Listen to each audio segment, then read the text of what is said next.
think I've got everything up. Let me just turn on my captions. Oh, and also, so you may note that I am sepia-toned as the game, because it occurred to me, oh my goodness, what could possibly be a better time? Like, could not be a better time to be sepia-toned. Thank you for putting up the content warning, Tapao. Right? It's like, I just was looking at my video options, and I was just like, why have I not thought of this before? It's perfect! Like, look, me, the game! I match the game! A match! Also, so you may note, I put my spooky background up, but the other reason I was in my video settings was because I was investigating another option. And you gotta tell me if this is too much, but... Oh man, it kinda, let's, just, very temporarily maybe expand that. You can barely see him. It should be fine. Alright, let's see. I am going to, ditch links! Alright, I might actually, edit the I kind of don't want to, like, ruin my cropping for the zoom camera, because I really like how it is, but if I did, this. Let's try this. There.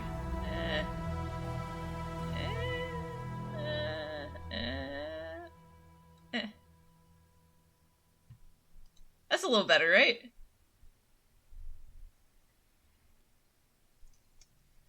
Alright, and also very briefly, let's see, it's a...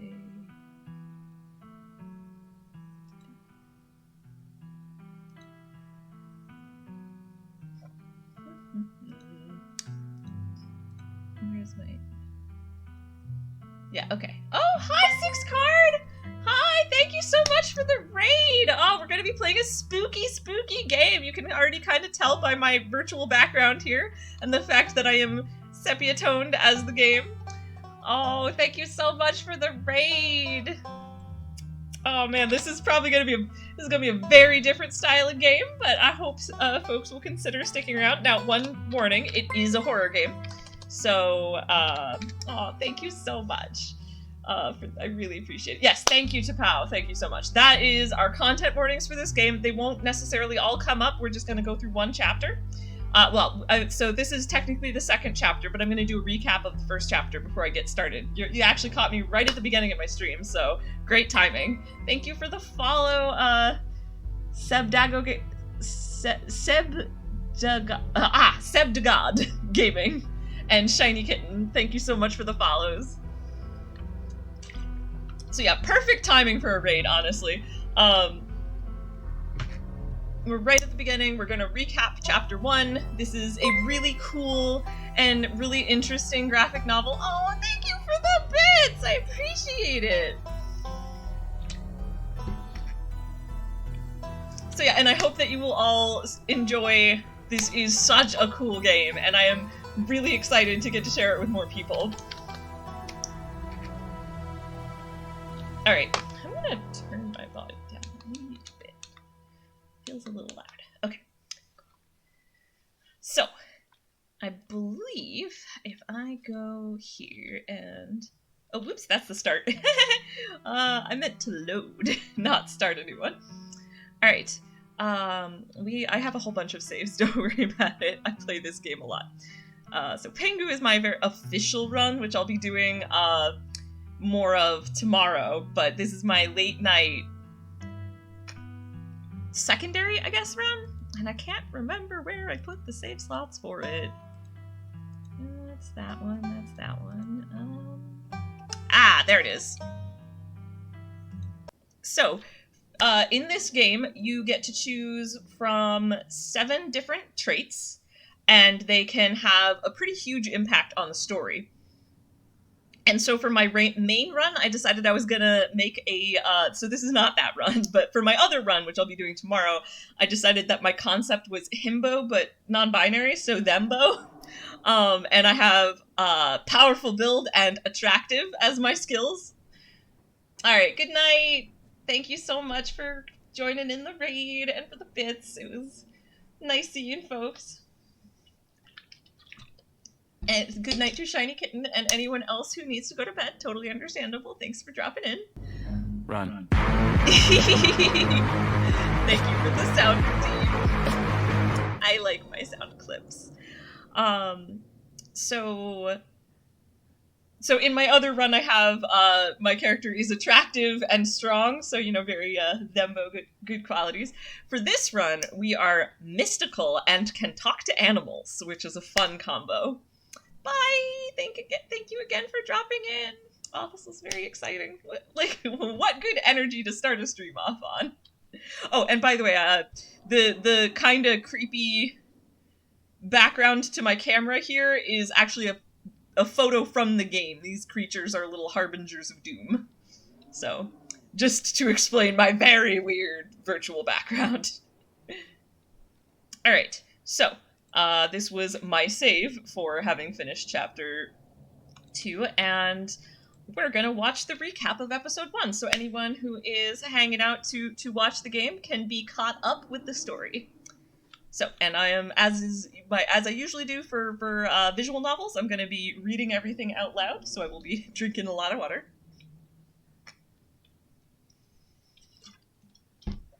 Alright. The long-lost cousin, the bad news, the 26 hours of bus rides with countless late-night stops and seedy depots that felt unsafe even in the middle of the day. You wouldn't normally find yourself traveling like this, but your cousin bought the tickets. The funeral of Pearl and Scarlet, your cousin's mother and your aunt, seemed like something you shouldn't ignore, even considering your own late mother's rocky relationship with this side of the family. Oh, yeah, that's fair, that's fair. Let me... Is it more audible now? Well, alright, I'm gonna leave it as that. Let me know if you can hear the creepy sounds better, and if not, I can, or if they are too loud, I can adjust the volume as needed. I'll keep going for now. Right. So, yes, late mother's rocky relationship with this side of the family. And this is a scene from when your cousin, who invited you to the funeral, has welcomed you to the, well, obviously, so Tabitha says, "Welcome to our family's humble estate. Unfortunately, due to the current state of the house, only a few rooms will be safely accessible during your stay. I wouldn't go wandering anywhere else if you value your limbs. The floors have been known to give out." Afraid! This was the opossum that was living in the dresser drawer of the guest room we're staying in. Oh, good. Okay, so sounds are good? Good. Dustin is a very cute opossum. So then this was at the diner in town. You meet Avery, who's the one on the left. So, has Stella mentioned she's famous? Stella being the one on the right. Haha, oh Avery, I'm not famous. Avery, look, if you're not gonna go around tooting your own horn, you know I'm gonna do it for you. Stella sighs. I'm a YouTuber. Avery, she hunts cryptids. A single deer, and so this is a jump ahead again to when you're in the woods helping Stella hunt cryptids. A single deer remains behind, staring down the beam of Stella's flashlight while Gretchen whines and pulls at her harness. Gretchen is Stella's dog. The deer says, "Pain, rot, decay." Duke. You'll eat those words when I come carrying a mountain lion corpse out of these woods at dawn. Come on, you, whatever your name is, grab that flashlight and help me line up a good shot. And then this is the crux point of Chapter 1. You have a moment where Stella's really adorable dog, who is also, like, her best friend and emotional support since her parents died, so, like, very important dog, and also if you can talk to animals, precious dog, is about to run off in the woods and meet a grisly fate. However, if you save the dog, then Duke here, who's about to shoot at the scary ditchling things, which are these creatures in my virtual background, he's about to try to shoot them, and one of them's going to jump out at him because it's too dark for him to see. So if you grab the flashlight, he'll be able to see just fine to line up his shot, and he'll be okay, but Gretchen the dog will run off and meet a grisly fate. However, if you save Gretchen, you won't be able to pick up the flashlight for Duke, so Duke will get jumped at, and then, well, his shotgun goes off on himself, and he does not make it. So he also will meet a grisly fate. So you must choose one of these two to meet a grisly fate. Unless you have powerful build, which I do in my other run, at which point you can save both of them. But in this run, I didn't have powerful build. As the creatures in the tree line grow louder and more numerous, Gretchen violently strains against her harness. You dive forward and scoop Gretchen into your arms just before she manages to wriggle out of her harness. Your eyes fixate on the dark tree line over Duke's shoulder. And here's where the content warnings really come into play. I don't know if they will show, but in Chapter 1, when Duke accidentally shot himself, we actually got a quite brief, but fairly graphic illustrated visual of, you can see the shotgun blast has gone that way. Yes, thank you to POW for the content warnings again. So there is a possibility, I'm not actually sure, but I can't guarantee that the Chapter 1 recap won't show that image again, so it's pretty graphic, so I don't want it to, like, pop up unexpectedly. So, just in case, so. Alright, so you dive forward and scoop Gretchen into your arms just before she manages to wriggle out of her harness. Your eyes fixate on the dark tree line over Duke's shoulder. Duke. God damn it! And there it is. There's a much worse visual that thankfully they spared us. Alright, and so then you and Stella go to the road and call the cops, and they drop you off at Stella's house. And Deputy Franklin, which is this guy, is like, Stella, keep an eye on him. Oh, and my character, his name is Max. He is a dude. So they're talking about me in this case, my character. Stella, keep an eye on him for us. Make sure he doesn't get into any more trouble. And then this is Wayne, who came up behind you and went, welcome home. So, and then Stella brings you to her friend Kanika's house to talk to her friend's mother, Sybil, to try to find out what those strange creatures were. And Sybil does, in fact, have an answer for us. My grandmother called them ditchlings, and they are a terrible omen, a sign of great suffering and destruction to come. And then Stella made the offer that we could spend the night. So we're normally staying up at the crumbling family estate with the cousin, but in this case, we decided to stay with Stella for the night rather than walk back to the mansion on our own. From the comfort of Stella's guest room, the events of the past evening seem like something that happened to someone else, though you can still clearly picture the terror you felt in those moments. For now, you're safe and you're warm. Tuesday morning awaits. Alright, and now one final note about this run. The concept is, so Max is mystic, which means sometimes you get special dialogue options that involve, like, spooky things that you get a sense for. And can also talk to animals, and which means you get to talk to animals, and there's a lot of animals in this game. And my conceptual character thing for this guy is he basically doesn't talk unless it's those two things. So the flowchart goes, mystical or talk to animals speech option, anything in a, whatever option has the least words if there's not a stay silent option, or the stay silent option. That's the flowchart. Or actually, no, wait, the flowchart starts with mystical or talk to animals. Next, it's stay silent if that's an option. And then if stay silent is not an option, we figure something else out. So, let us wake up on Tuesday morning. You open your eyes. The sun has risen. The birds are singing. You are still alive, and for now, you are safe.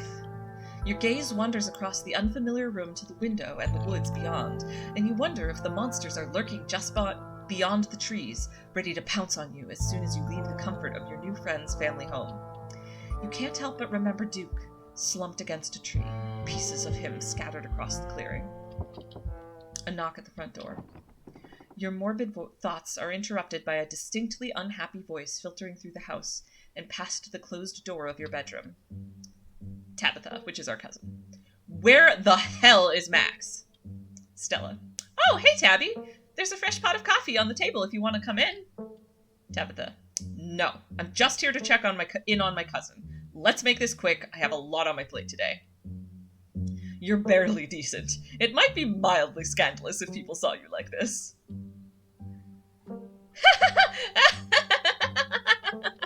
Oh my goodness. Okay. I love these options. So I'm gonna say, like, part of my logic behind Max being quiet is that he's a little bit shy and awkward around people, but not around animals. So I'm gonna say not saunter out half clothes, though I imagine that's a great option if you've taken hot as one of your traits. So you either calmly finish getting dressed or quietly hide under your covers. I kind of feel like this is a quietly hide under your covers sort of character. So I'm gonna just imagine he's like just in his boxer shorts. So quietly hide under your covers. Like a child terrified of the boogeyman, you pull the covers up over your head, hoping to go unnoticed by your cousin. The thought of having to talk to her after staying the night at Stella's is too much for you to handle right now. Best to give in to your base instincts and hide from the thing that makes you feel bad. Oh no. Stella. Are you sure you don't want to visit for a bit? You don't have to run around being the big boss this week of all weeks. You should let yourself, and this week of all weeks because her mother just died. Tabitha. I'm fine, thanks. Max, I know you're here. Where the hell are you hiding? Stella. He's probably still asleep. Tabitha. Then I'm waking him up.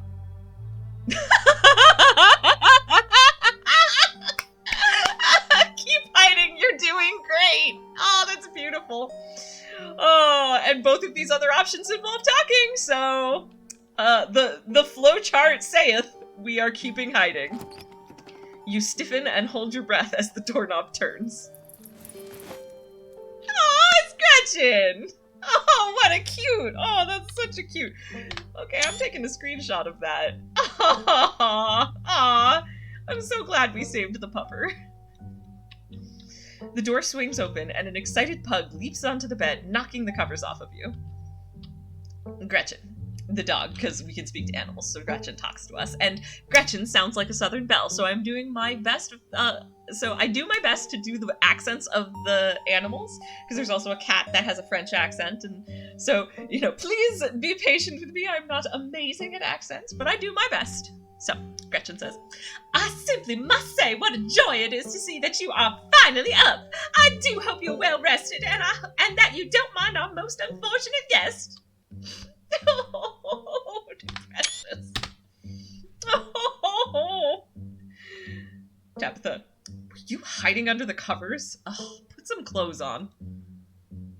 Stella, morning, Max. Tabitha, silence.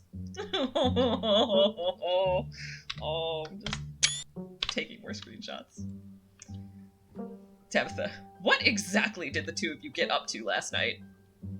Stella, we went up to the woods to film a video. Tabitha, no, not that part. The cops called this morning and told me all about that. Stella, they did? What did they say? Did they find Duke? Tabitha, they didn't find a body if that's what you're asking, but apparently he never went home last night. And they had quite a few questions about you, Max. Ugh, don't worry, I told them that you were an upstanding citizen. You should remember that kindness the next time you think about blowing me off to spend the night with a stranger. Oh, that was a great face on Tabitha. I'm not sure if I've ever seen quite that face. Tabitha walks out of the room in a huff, leaving you and Stella to follow her back into the living room. Aw, Stella's house is so nice. Oh, look at her spider plant has so many babies. Aw.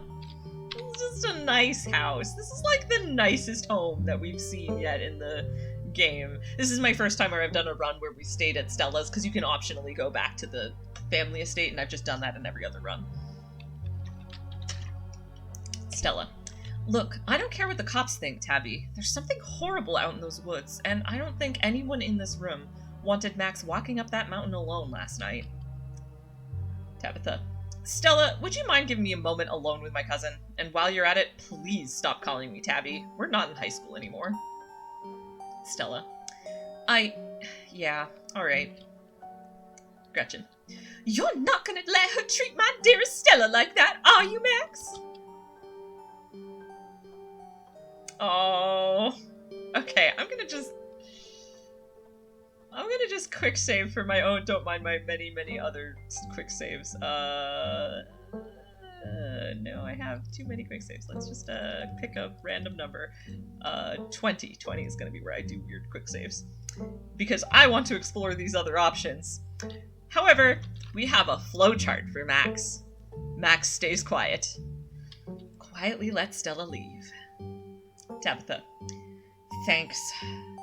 You've been in town for less than a day, and my stress is already through the roof. I mean, I get it. Stella got you all worked up and you were too scared to walk home. Sure, whatever, that checks out. But I don't care if those woods are chock full of ghouls and ghosties. You had me worried sick. From now on, you're back at the estate by bedtime. No more impromptu sleepovers. Yes, we have a mystical!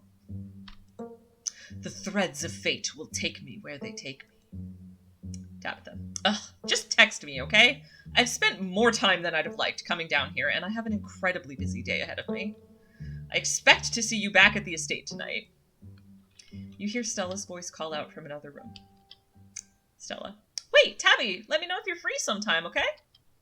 Tabitha sighs. Aw, her face. Tabitha. You're relentless. We'll see, but don't get your hopes up. Tabitha wants to hang out with Stella, but doesn't know how to let herself have nice things. This is my belief from having watched things. Alright, Stella says, Hey, you good? Sorry about Tabby, she totally blindsided me. Remain silent. You remain silent. Oh, Stella's not too happy with it. Oh, Stella. Or we can just not talk about it. Anyway, sorry for that rude awakening. I'd been up for a little while, but was hoping to let you get a little extra sleep. But you're up now, and we've got a full day ahead of us if we're going to get to the bottom of this. Gretchen. A full day ahead of us? That sounds like it's walking time to me!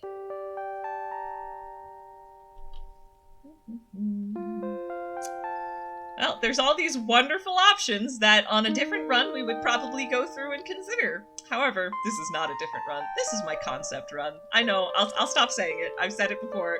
Y'all know. I have expressed what's happening here. Max will stay silent unless there is an option to be mystical or speak to animals. Or not an option to stay silent.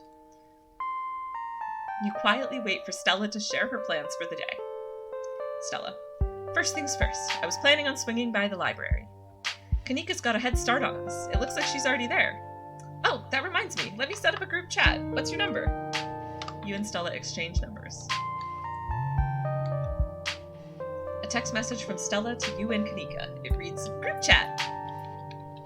Stella. Hopefully we can find out more about ditchlings from some of the older local books there. Oh, and that's another thing. Max is only silent speech-wise. He totally texts, I have decided, just because it's... I decided to... It's my character. I can make the rules how I see fit.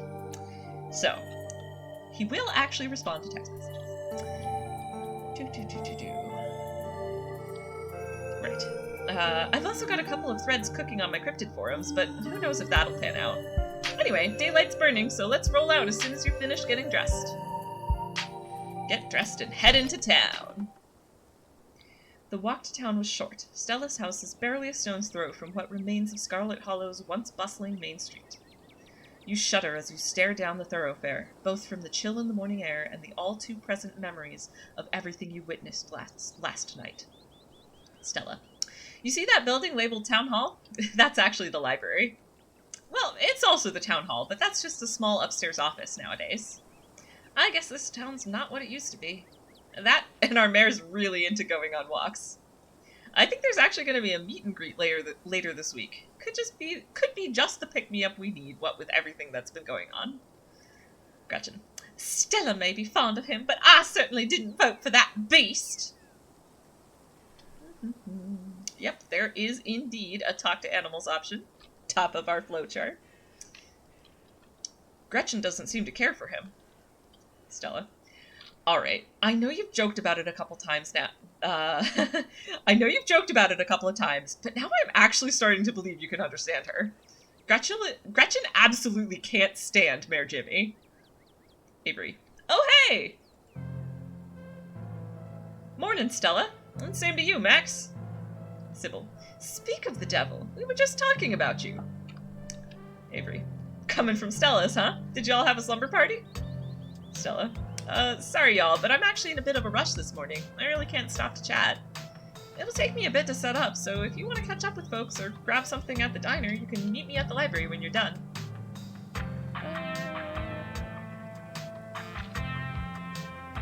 I mean, I could gesture. Okay, this is actually, I'm super dropping frames? Let me, check my,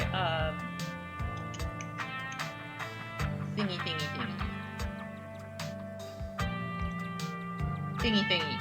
I have words. I use them. I'm very good at words. I'm really not very good at words. I want to check my task manager to make sure that there's nothing that is undue draining on my end that might be causing my streaming software to glitch a little. Oh my gosh, though, Tapao, wasn't the Gretchen wake-up call just the cutest thing? Because I know you had said you also haven't done a run where you stay at Stella's house. That's been my favorite thing thus far that has happened. Alright, okay, so my task manager stuff looks okay. Like, my CPU usage is a little high, but not, like, outside what I'd expect for the amount of stuff I'm running. Is it still dropping frames? I mean, you could try running it, seeing if it has an option to run at... I don't actually know if it would have an option to run at a lower, quality. I know sometimes I do that for people's streams, but I think I often do that on, fancy people's streams. Oh, you know what else I can do? I can pull it up on my end and see if it's also looking, glitchy for me. Because I don't want it to be difficult to watch when it is, you know, a visual novel, because that breaks the immersion.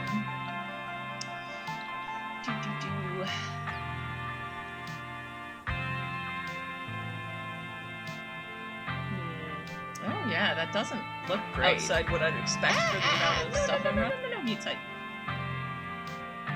Yeah, the quality looks really bad. Huh. That's really weird. I don't know why it would be like that. OBS. Oh, it is. It has its own thing for that. I didn't realize that. I just don't know what to do about it. Oh, wait, it's back up to green. Okay, I had totally not realized that there was a thing in OBS that told me about my frame rate. Maybe the problem is my internet? Maybe my internet's having some issues?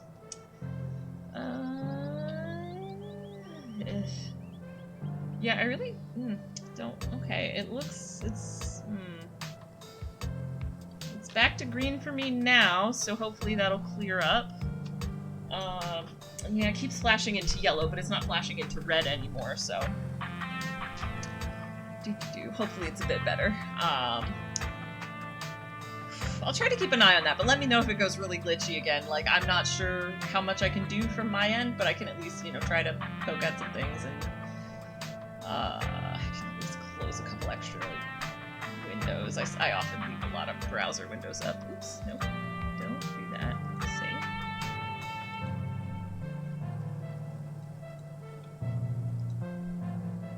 Okay, oh, it went back to red. Yeah, I think maybe I just had... It probably did not love how many windows I have up, so I'm closing a few things. Okay. That should be good. Let's close that too. And that. Okay, hopefully I've cleared up some... Oh yeah, that's a solid green for me now, so maybe it was just... Maybe Google Chrome was just overwhelming my system a little. Alright, well thank you for pointing that out. I think it looks better now, fingers crossed, so hopefully it'll stay that way. Thank you for your patience, and let's get back to it. Alright, so I gotta make a decision here. And we're gonna save it in that same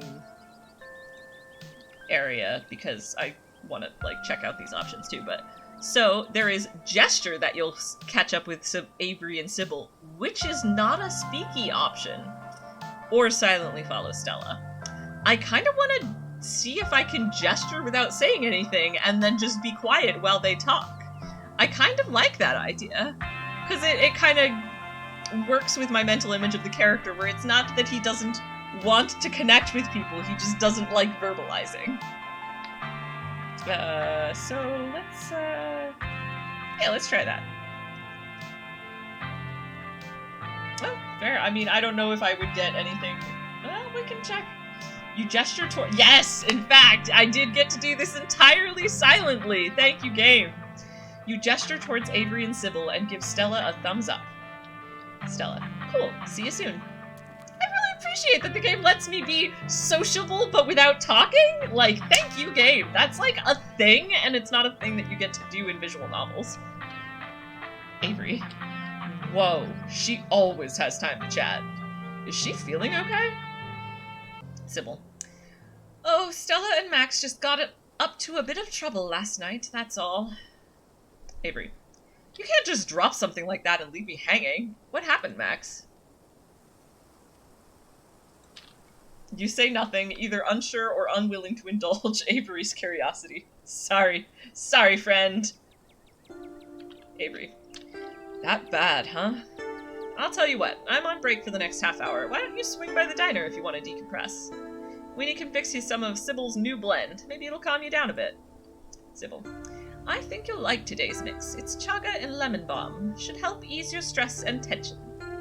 And if you feel like talking, I'll... Oh, wait, that's Avery. Avery. And if you feel like talking, I'll be all ears. But no pressure. Anyway, it's up to you. See you around, Max. See ya, Sybil. Take care now. Oh, Sybil. Take care now, Avery. I see you're a private person. I can respect that. You never know how someone might respond to hearing the truth of what you encountered last night. I'd better get back to it myself. I'm glad I was able to catch you this morning, if only to see how you were holding up. Oh, buffering again? Well, it's clear on my end, so it might have just gone buffery while you said that. Please don't hesitate to stop by if I can be of any help. Yes, okay. One comment, oops. Has it cleared up, the buffering? I'm looking at it and it looks clear on my end, so I'm gonna assume that hopefully it has. And thank you for reminding me that OBS has a thing that shows you that. That's so much faster than pulling up my task manager every time. Oh, streaming tools. It's almost like they're useful for their intended purpose. So one thing to POW, which I very much hope you can hear, I did do a run with Street Smarts, and you can accuse Sybil of lying. Like, basically, like, you know, there's something you're not telling us, I can tell, because Street Smart means you're both good at lying and good at catching other people in lies. And Sybil's response is something like, it's not my place to say more. I have given you and Stella the required information, the rest is up to you. Pretty much. It was really interesting. Anyway, so Mystical's at the top of our flowchart, so... We both know this place is cursed. How are you so calm? Sybil. Don't mistake my calm demeanor for complacency. We all have our parts to play in this. I trust that you and Stella have what it takes to get to the bottom of things. Yeah, that's basically what she said for the Street Smarts run as well. It's pretty similar. I'm so sorry to cut our conversation short, but I've got things that need tending to. Stay safe, Max, and God bless. Stella said you had some time to kill before she finished setting up. I'm gonna swing by the diner. We head towards the diner. The diner is a little quiet today, but the air is still heavy with the tantalizing smell of breakfast. I am not going to warn the patrons of the danger. That is way too much talking. I'm gonna talk to Avery. You know, talk to Avery. You slide into the booth across from Avery. Hey there, stranger. Before you can exchange words, Winnie sidles up, a fresh mug of tea in hand. Heard you might need this. The answer to 29 down is oink, by the way. Avery. What? But the clue is pen sound. How is that a sound a pen makes? Wait, pen like pig pen? Are you kidding me? How was I supposed to guess that? Winnie. I don't know why you even bother with those things. They're just going to frustrate you. Avery. It's just something to do to fill the time, but maybe I should switch to Sudoku. Winnie leaves Avery contemplating daily newspaper puzzles, returning to her seat behind the counter. Avery. So, thanks for telling me about last night. If you want to get it... okay. Telling him about last night. He's clearly thanking us for being willing to sit here and talk to him. If you really want to get into the grisly details, you can tell me. I won't judge. Alright, I'm gonna try my tea. Mystical! Ooh! You take a gentle sip of your tea. It's bitter and earthy, a flavor profile enjoyed only by the healthiest beverages. Which I guess is just like, yay, tasty, instead of, oh. Avery. Whoa, not a lot of folks take to chaga so quickly. It's a fungus that grows on birch trees around here. It's supposed to be super healthy, but it definitely makes for a challenging drink. Color me impressed. Which, to be fair, I like mushroom tea, right? Like, I love pu'er, so I imagine I probably wouldn't hate chaga. Let's see. Crap. Crap! No! I have been faced with a situation in which I have no choice not to talk! You know what? I'll do the what if you don't believe me, because that feels natural to the only thing Max usually says is mystical or talking to animals. I could tell you about last night, but what if you don't believe me?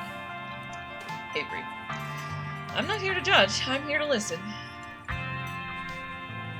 I guess just... I'm going to assume Max will use as few words as possible. And we'll tell Avery. You spill the beans, glad to have someone to talk to about the horrors you've witnessed. Yeah. I mean, I'm gonna assume that Max used, like, very short, like, you know, said as much as possible in as few words as possible. Ran into monsters in the woods. Duke shot himself. We were there to witness it. Something like that. Avery. Wow, that is some heavy stuff. No wonder Stella seemed distant. Monsters in the woods. I may not have lived here long, but I've never heard of anything like that happening around these parts. I can't say I like the thought of it. Now that I think about it, when the cops came in for their morning coffee, they mentioned something about going out into the woods to look for someone. It must have been Duke. They seemed so disconnected from it. I figured it couldn't be very serious, but wow.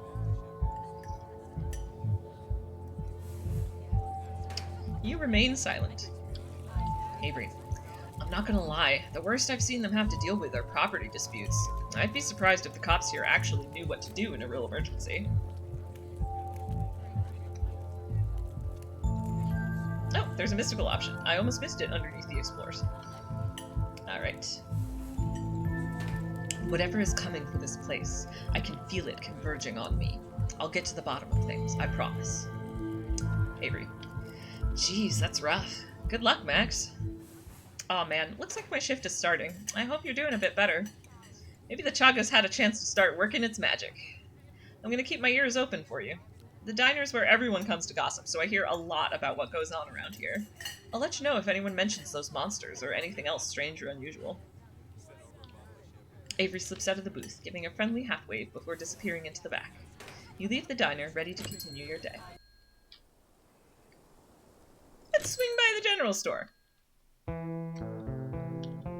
This is your first time seeing the general store in the light of day. Wait, isn't chapter 2, or wait, no, maybe that's chapter 3. There is a point where you go to the general store and, no, it's definitely chapter 3. Okay, so we don't have to deal with meeting Bo without Duke yet.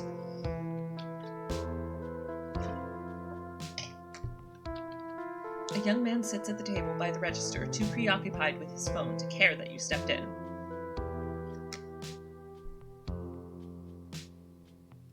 You're done here. You turn and leave the general store. There wasn't...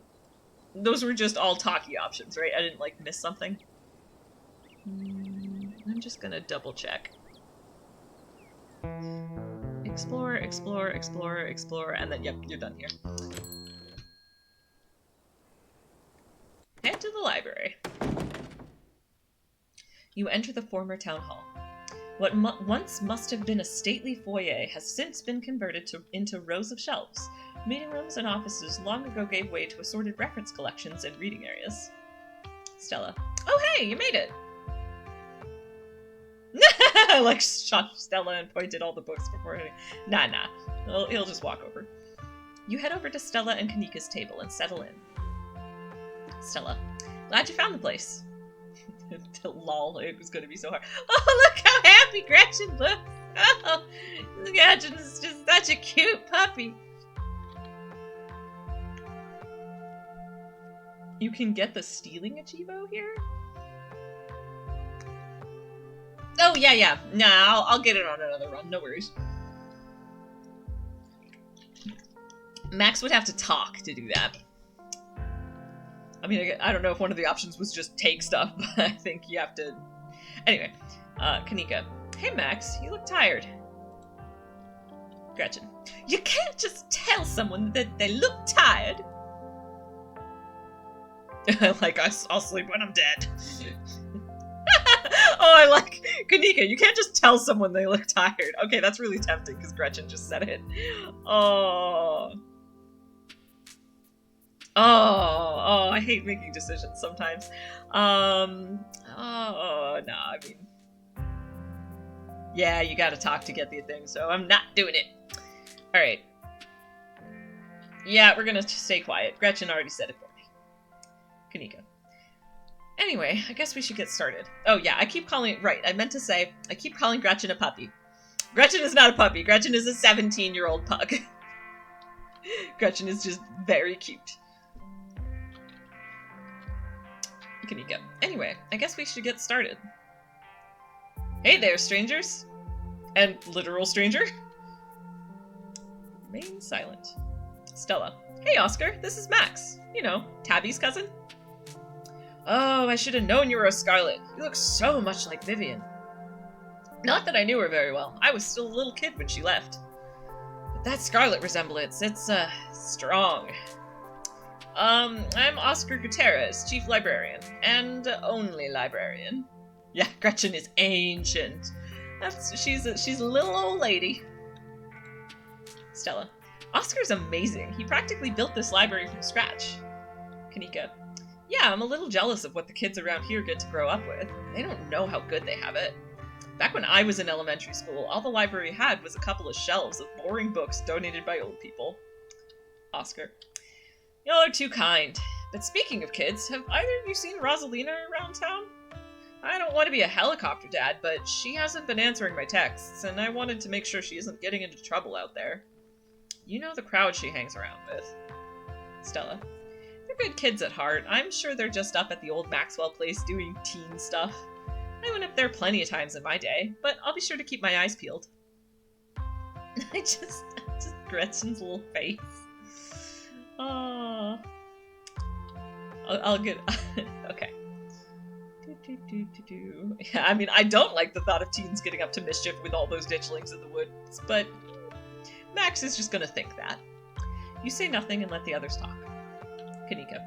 You might not want to let her run off like that anymore, though. It's not as safe as it usually is around here. Oscar. Is that so? Stella. Kanika's right. There's some weird stuff going on out in the woods. That's actually why we came in today. Have you ever heard of creatures called ditchlings? They're a type of cryptid that shows up around places on the brink of disaster. They kind of look like if the Pillsbury Doughboy was a creepypasta. They do. See in my video. They do. Yes, teen stuff.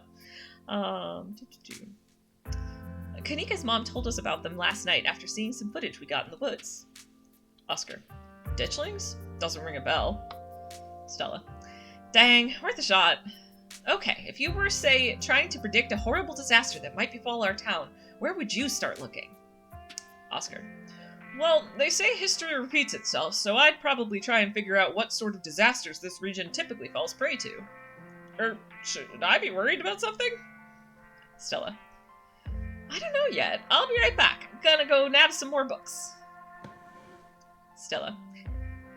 Continues. Behave while I'm gone, Gretchen. Oscar. Aw, you don't have to worry about that. You don't have to worry about her, Stella. You're such a good dog, aren't you, Gretchen? Here, have a biscuit, old gal. Okay, the other thing to understand is so far I've actually only played through chapters 2 and 3 once, and it was on a run where there was no Gretchen in these scenes, and it was very sad. So I'm just so excited to have Gretchen back in all of the scenes. Anyway. Oscar, here, have a biscuit, old gal. Gretchen, well, ain't you the sweetest thing on two legs? Gretchen inhales the soft biscuit, drool leaking from her toothless mouth as she swallows it whole. Oh my goodness. Oh.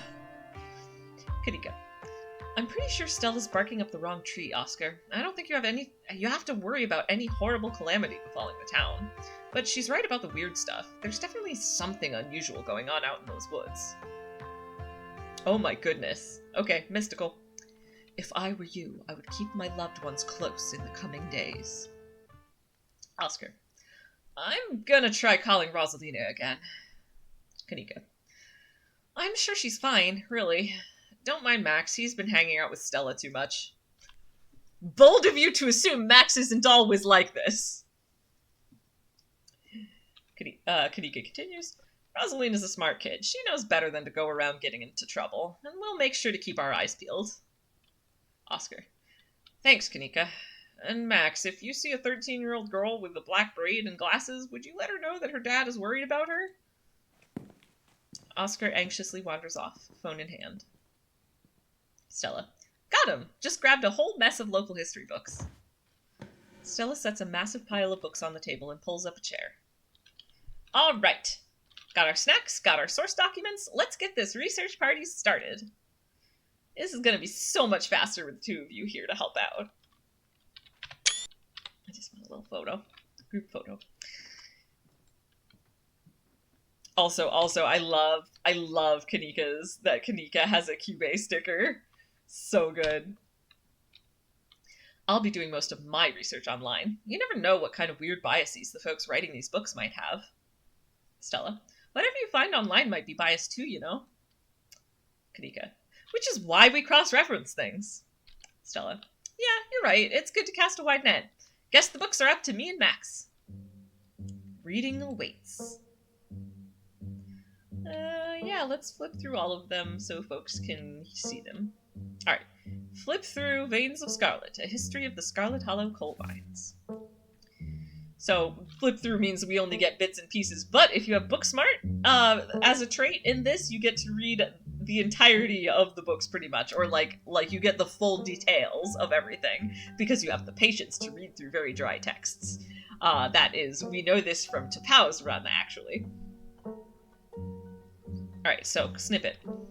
Forced into retirement at age 50 due to a war injury from his time in the Indian Wars, exacerbated by his short stint serving as a captain in the Confederacy, Silas Scarlet also lost his eldest two sons to that bloodiest of wars, leaving his third eldest son, Andrew Jackson Scarlet, to take charge of the mine.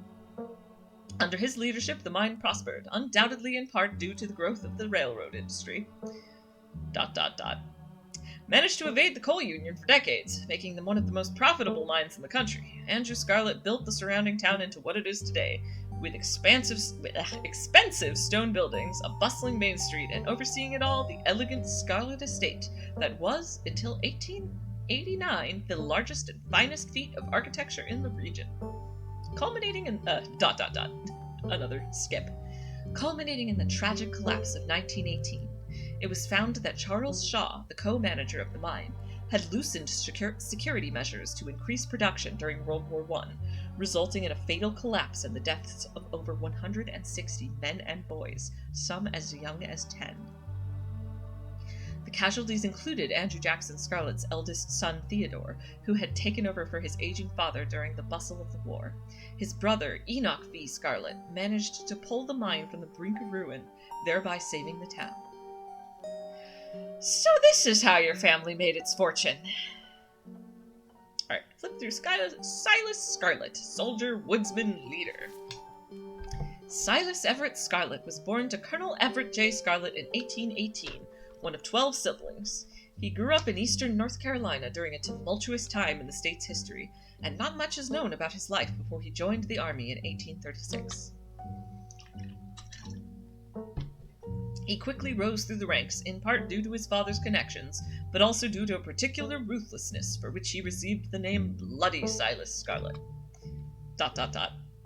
The federal government granted the now Captain Silas a tract of bounty land in exchange for his service in the Indian War, and he settled into the hills of North Carolina in 1841.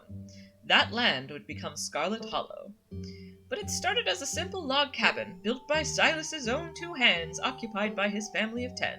Silas, his wife Mary Joseph Scarlet, and their 8 children. ... Logging business brought many workers and fellow landowners to the hills, but it wasn't until Silas discovered rich seams of coal running underneath the entire region that Scarlet Hollow was really put on the map. He saved, He saved what he could and bought the surrounding hillside. Oh, actually, no, I guess there wasn't a gap between those. He saved what he could and bought the surrounding hillside at a great discount, cleverly hiding what he knew about the land's true value. Thus he had all the resources to found Scarlet Hollow's now famous coal mine. You're finished with this one. Flip through Appalachian folk monsters. A few entries catch your eye. Wampus Cat. Often linked to Cherokee legends, some cite the Wampus Cat as originating with the story of a woman who sought vengeance against the monstrous cat demon for driving her husband mad. She hunted it down and, by wearing a bobcat mask, tricked it into using its own vile magic on itself, freeing the people of their region from its evil. And the other one doesn't actually exist. Nope. I'm sorry. I saw Tapau's run of that and have read it on my own runs, and the secondary story is quite BS, like huge steaming pile of BS. It's very much, a woman dared to go against the traditions of the tribe that were men only, and it makes me uncomfortable. So we're just going to pretend that second version of the tale doesn't exist. If it becomes relevant, I will simply explain it in my stream. Alright, meanwhile, Tommyknockers. I forgot to read the actual, thingy thing. Tommyknockers, enigmatic cave-dwelling creatures primarily known for causing mischief. Tommyknockers originated in Cornish mythology, spreading to the United States when Cornish immigrants began working in Appalachian mines. They're named for the knocking that can be heard from seemingly within the walls before a cave-in. According to some, the knocking serves as a benevolent warning. Others believe that the creatures take stolen hammers to the supports of the mines and collapse them on whoever is unfortunate enough to still be inside. They are traditionally thought to be impish leprechaun-like beings, but some claim they are the spirits of dead miners, forever cursed to haunt their final resting place. Oh, the Taily-Poked story is so creepy. But we won't read the whole thing, we'll just do it. Oh, maybe we will do the whole thing. We'll find out, I guess. I forgot to read the thing again. Taily-Po, a small creature with a long tail and wide yellow eyes. There was a hunter who lived in a tiny cabin in the middle of the woods, all alone with his hunting dog. One night, after a particularly bad week of hunting, both their stomachs empty, the hunter spied something out of the corner of his eye. Some small creature had gotten into the cabin through a hole, and before he could even figure out what it was, he'd drawn his gun and fired at the thing, his hunger guiding his actions. But it was quick and ran back through its hidey hole and out of sight, leaving only its long black tail, shot off by the hunter's rifle. "Guess this'll have to do," he said to his dog, and threw the tail in a pot to cook a soup. He and his dog ate well that night, the tale filling them both up. The hunter crawled into bed, satisfied, and his dog curled up at his feet. This is a creepy, creepy story, just warning you. The rest of this creepy. For some reason, of all the things in this game, this is one of the things that stood out to me as, borderline giving me nightmares.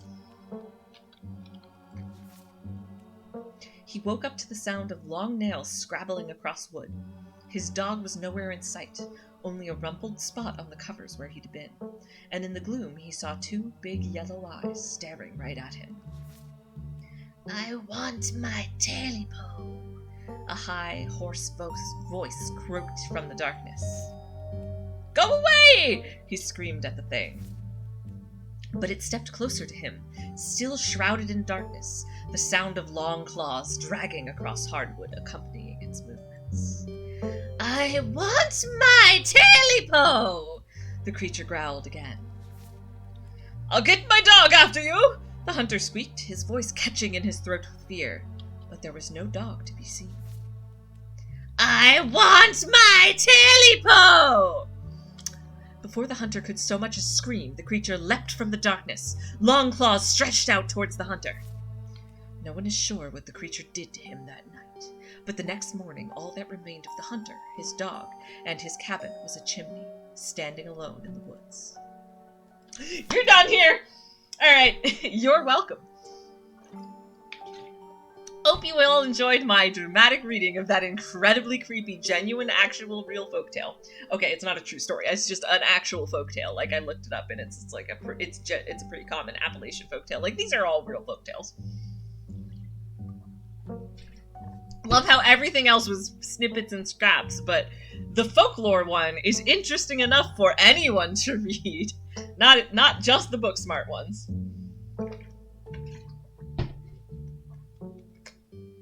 Alright, the Tailipo voice totally killed my throat, but worth it! Worth it! I'm gonna clip that. Put that up as a short clip. I might cut that part in the middle where I warned, and do the content warning in the video description, but yeah, I think that will make a great short clip for this. You close the book and put it back. I think I'm all done. Let's check in. Okay, I guess Max says that out loud because there's no other choice. I think I'm all done. Let's check in. Stella. Alright, if we're going with what Kanika's mom told us last night, I think we can rule out any natural disasters as what brought the ditchlings here. But not nuclear incidents. Looks like our state has a history with those. What about y'all? Find anything? Gretchen's face! Gretchen's face!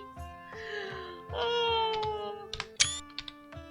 Before you can respond, a handsome black cat leaps onto the table. Stella quickly slams her book shut. Stella. Aw, hey, Pixel. Kanika. You might want to close your book. He loves to rip up any paper he can find. Yay! Gretchen. Pixel, my dear friend, it's been too long. How have you been? Pixel. Hungry. Did Stella bring the good stuff? Stella. Haha, don't worry, little guy. I didn't forget your treats. Aw, yeah. Snack time. Crunch, crunch. That was Pixel. I like talk to animals so much. Oscar. Sorry if Pixel's bothering y'all. Hopefully he hasn't gobbled up any of our books. He can't stand the thought that people might pay attention to anything that isn't him.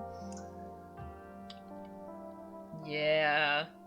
I love how, in other runs I've done, why do you let a paper shredder really wander a library? And the response is, but how can you say no to that cute little face? Which, yeah, that tracks with my experience of people and cats. But yeah, no, we're going with the top, this is Max. And we've got a flowchart, and this is at the top. Hey Pixel, what do you think about the monsters we saw in the woods? I'm an indoor cat. I don't know nothing about no woods. I just hang out in the library, especially now that our house got haunted. So saith Pixel. Yes! Pixel says your house is haunted. What's up with that? Yes! People will finally believe me! Stella's gonna believe me. I'm pretty sure of that. Oscar. How did you know? Stella.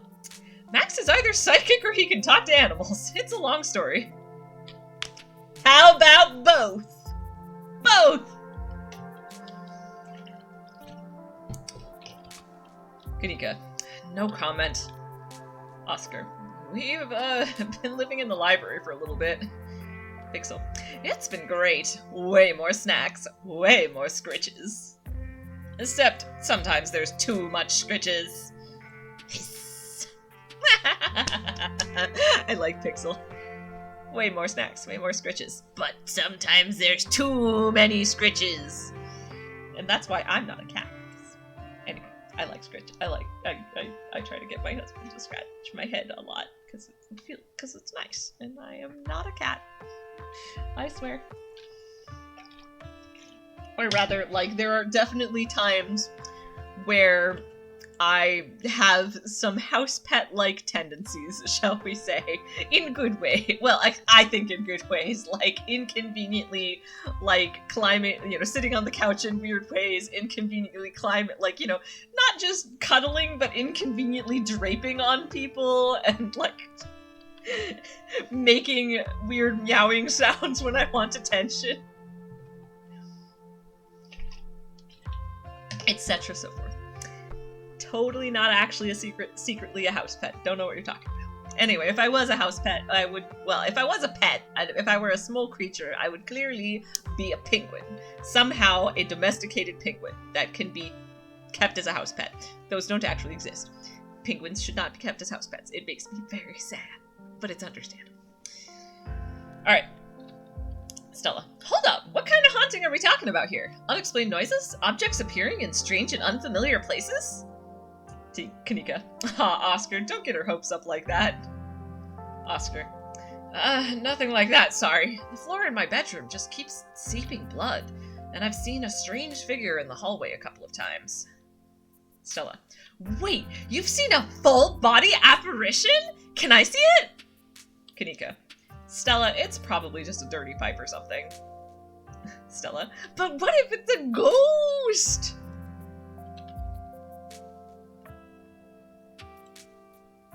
Max. Or rather, our character. I believe him. I can practically feel the haunting as we speak. Oh, I like how often Stella has this gasp face.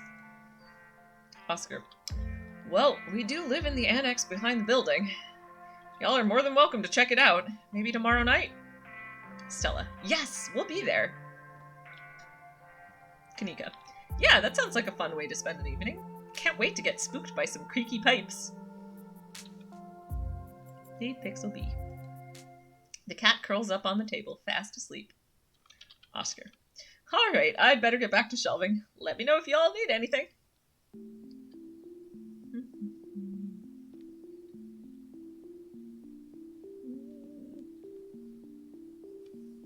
Oh, there's so many things to say. I'm sorry, though. Max is just not talkative. If it comes up, he'll bring it up. Like, I think he'll mention things if they come up, but, like, nothing is obviously relevant, so... Oh, I see my frame rate is real bad again. Huh. Oh, it's back. Huh, that happened. That corresponded perfectly with the message pre-rolled ads are back on, which is like... Ugh, alright, well anyway, should have cleared up. I am gonna remain silent. You say nothing. Stella. Maybe we should go to the mines. There was that collapse a while back and a lot of people died. Maybe the ditchlings are here to warn us about something like that happening again. Kanika. Okay, good. All this talk of mines reminds me, though. There's been this really unsettling miner who's been coming around my mom's tea shop lately. His name is Wayne, and there's something wrong with him. Like, viscerally wrong. Stella. No kidding! He snuck up on us last night and called out Max by name. Sent chills down my spine. Kanika. I don't know if there's much of a connection, but if we're headed into the mines, we might as well look into him.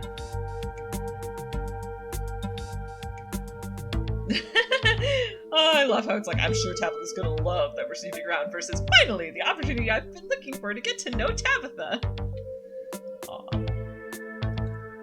You remain silent, ready to follow Stella and Kanika on today's adventure. Stella. Look at us, going out on a caper together. I missed this. Kanika. I missed it too. I mean, sure, it's not under the best circumstances, but I've been so wrapped up in running the store, I didn't realize how much I missed being able to hang out with you. Though, there is something missing. Stella and Kanika at the same time. Reese! Kanika. I really missed that dude. I can't believe how long it's been since we've seen each other. Have you seen him lately? Stella. Nope, I have tried to plan stuff, but he's been too sick.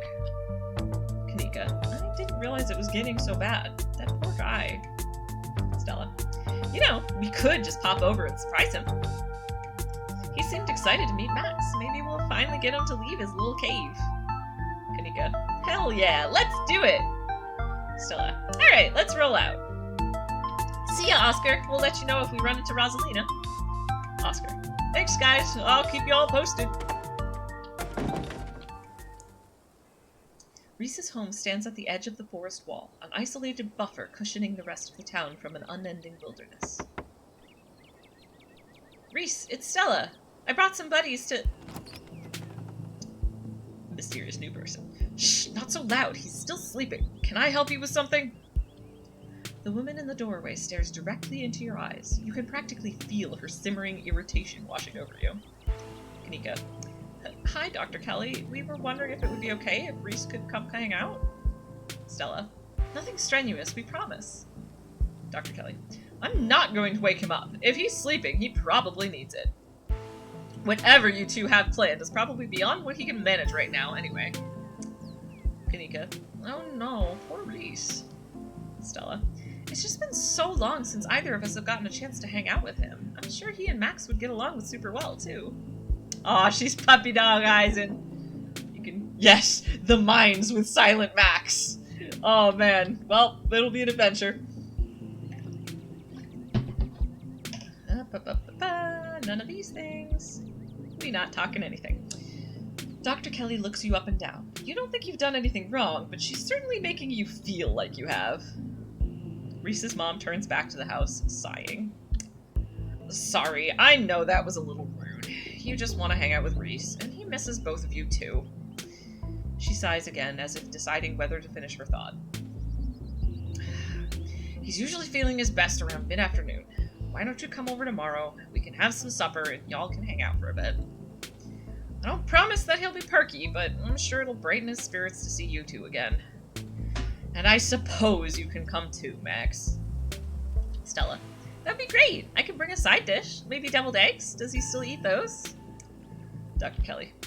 No, eggs are a little much for him. They don't settle well. You can leave the cooking to me. I know what he can handle. Stella. Okay, I'll bring soda then. Dr. Kelly. That's not... Okay, yes, fine. You can bring soda. Nothing with caffeine. Ginger ale, preferably. Oh, and leave the dog at home. Stella. She might cheer him up. You know they have those therapy dogs in hospital. Dr. Kelly. No dogs. Gretchen. What? I've never! The absolute gall! Kanika. Thanks so much, Dr. Kelly. We'll stop bothering you now. See you later. Dr. Kelly nods in acknowledgement and quickly shuts the door. The sound of several locks clicking into place can be heard from within. Kanika. God, that woman makes me so nervous. Stella. I remember she used to be so nice and carefree when we were kids. She always had the best stickers when we had to get our shots. Maybe she's just stressed about Reese. I mean, to be fair, I bet she is pretty stressed about Reese, based on Chapter 3. Something's going on with that boy. We'll find out more later, I guess. Oh, I want Chapter 4 to be out now, not in October. Anyway, Kanika. Or maybe she's just nice to kids. Stella. Either way, I guess it's just the three of us. You gonna drive? Kanika. Yeah, sorry. I don't like the thought of going up there without the van. Stella. Cool. I'll take my shortcut then. It shouldn't take long for me to get there. You're welcome to tag along, Max. Don't worry, I won't be offended if you'd rather ride with Kanika. I'm sure you're probably sick of the woods. Kanika. Either way works for me. Yeah, I'm gonna walk with Stella because that's where Gretchen is. And if there's one thing that we know for sure that Max really likes, it's animals. Max. I'll walk with Stella. We'll meet you there. The woods are calm and serene compared to last night, though you can't help but get the feeling that danger lurks just beyond the trees. Stella. Hey, thanks for coming along with us. With Gretchen and me, I mean.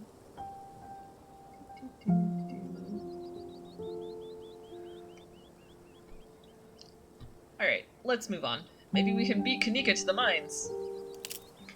The conversation comes to a dramatic halt, with you, Stella, and Gretchen all whirling around to face the source of the sound. Gretchen. A bird! Let me at it! I can get it! Bird. Back off, dog! This is my stick! Stella. Whoa, calm down, girl. It's just a bird. The same probably goes for the two of us, huh? I guess we're all a little on edge. Let's hurry to the mine. It shouldn't be too much further. Yay! You got to hear the bird. Kanika casually leans against her fan as you and Stella emerge from the woods. Kanika. Hey! Y'all have a good walk? Stella. It was alright. Kanika. You didn't run into any of those creatures, did you? Stella. Nope! Kanika. That makes sense. They're probably nocturnal. I don't know if I should feel relieved or disappointed. But we're all here. What's the plan? Stella. I guess we just go talk to people. Kanika. I guess so. Stella. I should probably be on lookout duty. I'm a bit of a persona non grata in the mines. Kanika. Tabitha? Stella. Yeah, I might have tried sneaking in to talk to her a time or two too many. And Gretchen makes it extra hard to be sneaky. Gretchen. What can I say? I thrive in the limelight. Oh, wobbly eyes. Kanika. We're probably less likely to get caught if only one of us is snooping around down there.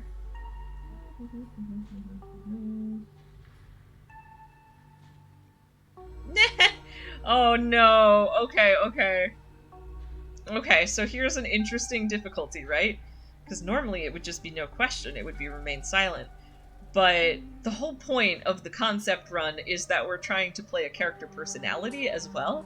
And so talking to people scares me. And I've been sitting here thinking, how is Max gonna ask questions of people? That's gonna be rough. Excuse me. So I am wondering if it might make sense talking to people scares me. Because that's clearly true. I'll just save, I think, really quick.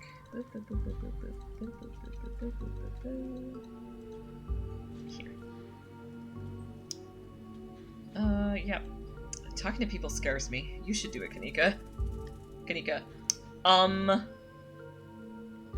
Stella. I hate to step in like this, but I really think you're the best choice here, Max. Okay, Kanika got mad at me. I can't handle it. I can't handle the stress. Oh, no.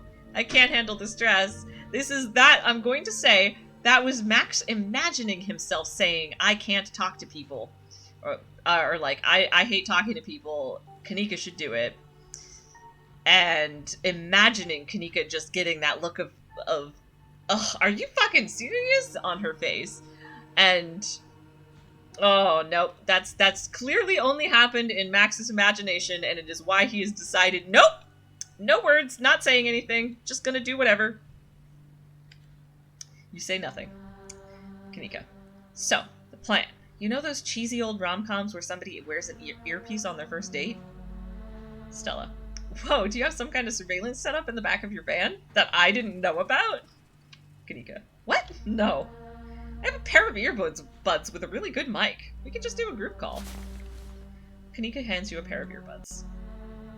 We can feed you questions if you get stuck, and Stella can give you a heads up if Tabitha's headed your way. Stella. Dang, I've missed doing this sort of stuff with you. You're so thorough.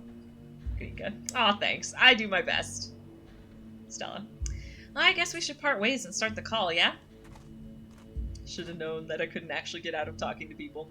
So yep, I'm gonna run with that was Max imagining, okay, maybe just this once I can speak up and I can say this. And no, everyone will be mad at me if I say that, so nope. Nope. Because I've decided that Max has some anxiety around speaking. But has no qualms about speaking to animals, even if it's in front of other people, because animals, it's important. And also has no qualms about saying things that are mystical things, because he feels that those things are important. That's my logic. Alright, Stella and Kanika break off, leaving you alone at the entrance to the mines. Your phone buzzes. Stella. Hey! Kanika, can you hear us? Try saying something.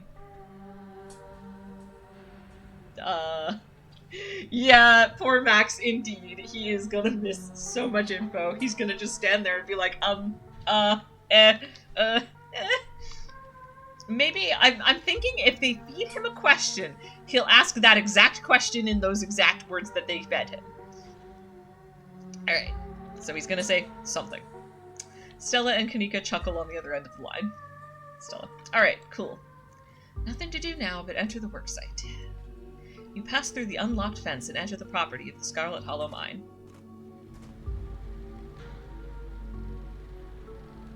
Let's approach the nearest group of miners and stand around awkwardly. You approach the nearest group of miners, a blonde woman, a broad-shouldered man, and an old-timer. Their uniforms identify them as Harrison, Davis, and Zax. Zax. You got a reason to be bothering us?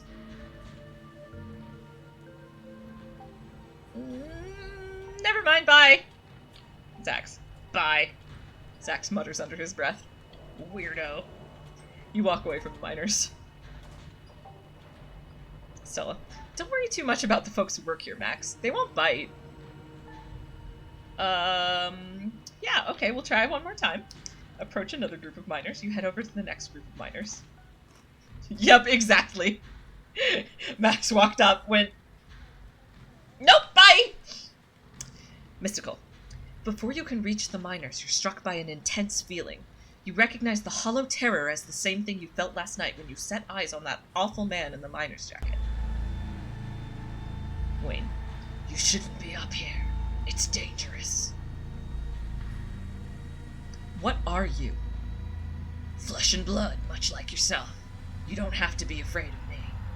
Stay home. Wait for the week to end. Don't keep putting yourself in the path of danger. This is all I ask. Before you can say another word, the figure is gone. Kanika. Hey Max, are you still there? We've just been getting static from you.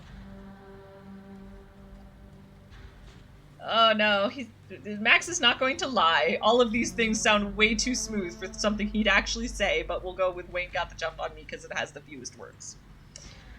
Wayne got the jump on me. Stella. Whoa, I thought I saw you talking to someone down there. Are you okay? There's a mystical option, so we take it. Whatever he is, I don't think he's human. Stella. I hate to say it, but with how the call went static, what if he's a ghost? Like, actually a ghost? Kanika. You hate to say it? Stella, I don't think anything would make you happier than Wayne being a ghost. Also, ghosts aren't real. Stella.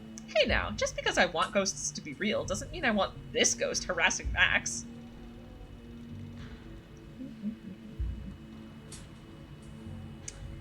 Yeah,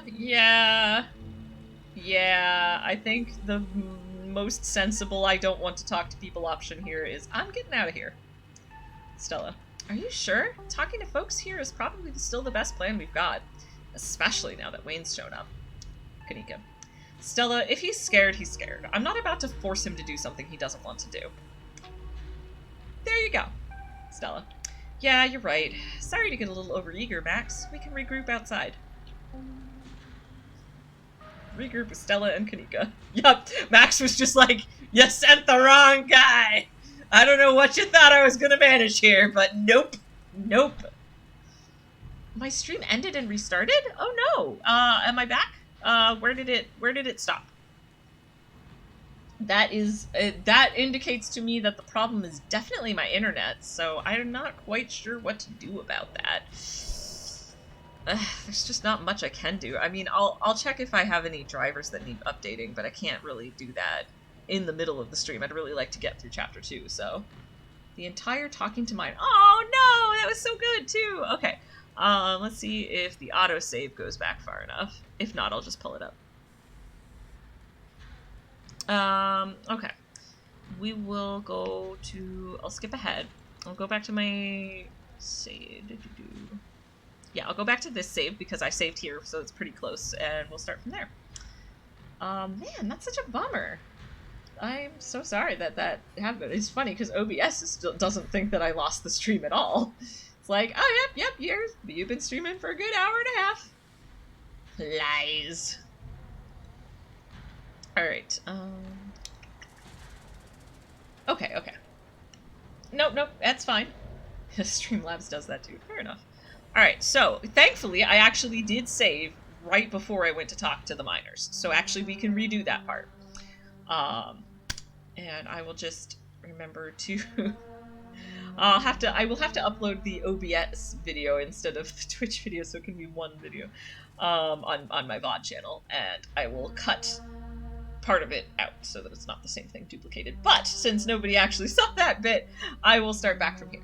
Oh, in fact, hello Stream Elements, telling me I've gone live again. Oh gosh, that's such a pain. What I don't remember ever having that happen before. I wonder if there is like a update that needs to be made. No, actually, I do think it happened to me like once before. Because we were streaming and I like suddenly, it was fairly recently too, and it suddenly dropped out. Maybe there's an issue with my Wi-Fi card. Oh, wait, I've been having problems with a whole bunch of my computer stuff. Maybe it's the same problem where, like, my USB ports have been going out and my monitor's been blinking. I mean, okay, fair. Sometimes it just happens. The internet be like that. No one's internet is perfect.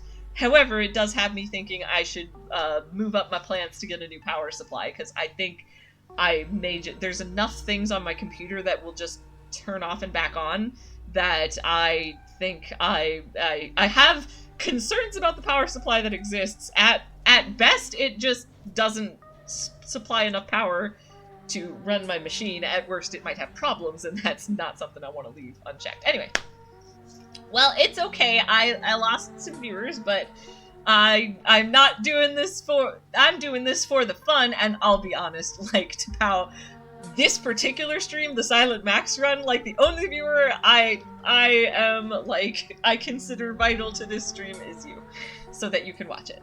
And even then, I mean, honestly, if you weren't around, I'd just tell you to watch the VOD, but it's more fun with having you here and chatting. Alright. Okay, so this was the point. I don't know if you got the part where I initially was like, talking to people scares me, you should do it, Kanika, and Kanika was like, excuse me? Like, and to be fair, she also sat there and like,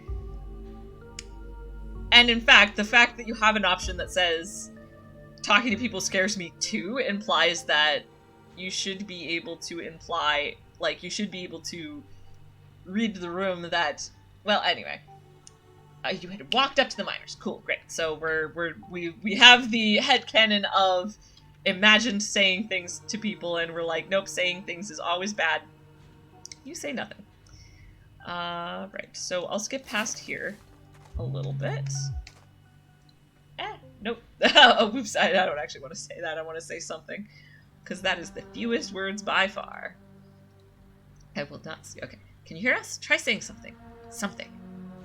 Stella and Kanika chuckle on the other end of the line. Stella. Alright, cool. Nothing to do now but enter the worksite. You pass through the unlocked fence and enter the property of the Scarlet Hollow Mine. Alright, let's try this again. Approach the nearest group of miners. You approach the nearest group of miners. A blonde woman, a broad-shouldered man, and an old-timer. Their uniforms identify them as Harrison, Davis, and Zax. Got a reason to be bothering us? Okay, so it's like, I could say this, I could say this, I could say this, I could say this, I could say this. But what Max is actually gonna say is, never mind, bye! Zax. Bye. Zax mutters under his breath. Weirdo. You walk away from the miners. So that's Max's response. Just like runs through a mental list of questions he could ask, then goes, Never mind, bye! And I'm gonna just restart my captions to make sure they're working. Stella, don't worry too much about the folks who work here, Max. They won't bite. Okay, so Max is like, okay, I can do this. Try again. You head over to the next group of miners. Mystical. Before you can reach the miners, you're struck by an intense feeling. You recognize the hollow terror as the same thing you felt last night when you set eyes on that awful man in the miner's jacket. Wait, you shouldn't be up here. It's dangerous. What are you? Flesh and blood, much like yourself. You don't have to be afraid of me. Stay home. Wait for the week to end. Don't keep putting yourself in the path of danger. This is all I ask. Oh, is John here? Hello, John! I am here. It is midway through our, I call this run the Silent Max run. We have a flow chart. Max is mystical and can talk to animals. So if there is a mystical or talk to animal option, he will take that. If there is a silent option, like, if there is not one of those, but there is a silent option, he'll take that. And if there's not a silent option, or a talk to animals, or a mystic option, he will say the thing generally that involves the least words. Oh, cool. Well, nice to see you here. I had to redo a little bit of the stream, because apparently my stream, disconnected and reconnected, so. Alright. Before you can say another word, the figure is gone. Kanika. Hey Max, are you still there? We've just been getting static from you. And there is no speaky option, so... Wayne got the jump on me. Stella. Whoa, I thought I saw you talking to someone down there. Are you okay? And there's a mystical option. Whatever he is, I don't think he's human. Stella. I hate to say it, but with how the call went to static, what if he's a ghost? Like, actually a ghost? Kanika. You hate to say it, Stella. I don't think anything would make you happier than Wayne being a ghost. Also, ghosts aren't real. Stella. Hey now, just because I want ghosts to be real, doesn't mean I want this ghost harassing Max. Max. I'm getting out of here. Stella. Are you sure? Talking to folks here is probably still the best plan we've got. Especially now that Wayne's shown up. Kanika. Stella, if he's scared, he's scared. I'm not about to force him to do something he doesn't want to do. Stella. Yeah, you're right. Sorry to get a little overeager, Max. We can regroup outside. Okay. And this was where I'm like... I thought about him trying to say, but both of these involve more talking. Oh, yeah. I've got ditchlings as my background. Also, I am a sepia-toned. Like the game. I match. Alright. So, Max is just gonna go regroup with Stella and Kanika. So that is how Max's minor interrogation adventure went. Walks up to one group of miners, goes, never mind, bye! Stella tries to pep talk him, so he goes to try and talk to another group of miners, gets surprised by Wayne, and goes, yeah, nope, I'm done. I'm out. And that was the entirety of the interrogating the miners section for Max. You're interrupted by a sudden movement out of the corner of your eye. A girl carrying a bundle of snacks pops through a hole in the fence and disappears over the crest of a hill. Stella. Hey, I think I just saw Rosalina. Kanika. Wait, really? What is she doing here? Yeah, what should we do is definitely the closest to being silent. What should we do? Kanika. I mean, we should go after her. What if she gets hurt? And can you imagine what Tabitha would do if she catches Rosalina here? Stella. Alright, I'm on my way. You rush over the hill and get your bearings, the sounds of active mining fading into the distance. Rosalina is nowhere to be found, but dusty footprints point towards a nearby mine. Mystical. Something about this mine feels wrong. as though a cold anger lies burning inside, sucking the life from the surrounding hills. Kanika. She didn't. Stella. I guess the old Maxwell place doesn't cut it as a secret hangout spot these days. Kanika. But the Shaw mine? That place was shut down like 100 years ago. After a collapse that killed over 100 people. And here I thought Stella was going to be the one to drag me into an abandoned coal mine. Oh, okay, there's a good mystical option here. Hey, remember all of those bad feelings I got last night? This place feels straight up cursed. Stella. I mean, like Kanika said, a lot of people died down there. There's a lot of spooky history to this place. For all we know, maybe all that death left some kind of mark down there. Kanika. Okay, just because a bunch of people died in there doesn't mean it's cursed. Come on, I'm not about to let Rosalina get hurt in there. Even if it means I have to go underground. Stella. Whoa, are you sure, Neeks? Max and I can handle this on our own. Kanika. Yeah, I'm sure. As much as I hate confined spaces, I hate the thought of other people getting trapped down there even more. Oh, Gretchen had a little, ooh. There was like a little, Gretchen's little eyes peeping out. Stella and Kanika disappear into the mines. Before you follow, you briefly wonder if you should let Tabitha know about this. Tabitha, no. Max doesn't like talking to people to begin with. There's not an option to text her. And Tabitha was super mad at him this morning, and so he's like, she might yell at me, and you know what she doesn't know doesn't hurt her. And then he will feel terribly guilty about it because she did say, look, at least text me. Gives me a heads up. And he's like, it'll be fine. I'm sure it'll be fine. You take a deep breath and follow your new friends into the mine. And I've already gotten this achievement, but for the record, there's an achievement for that. Tabitha is just left out of the loop because Max doesn't like talking to people.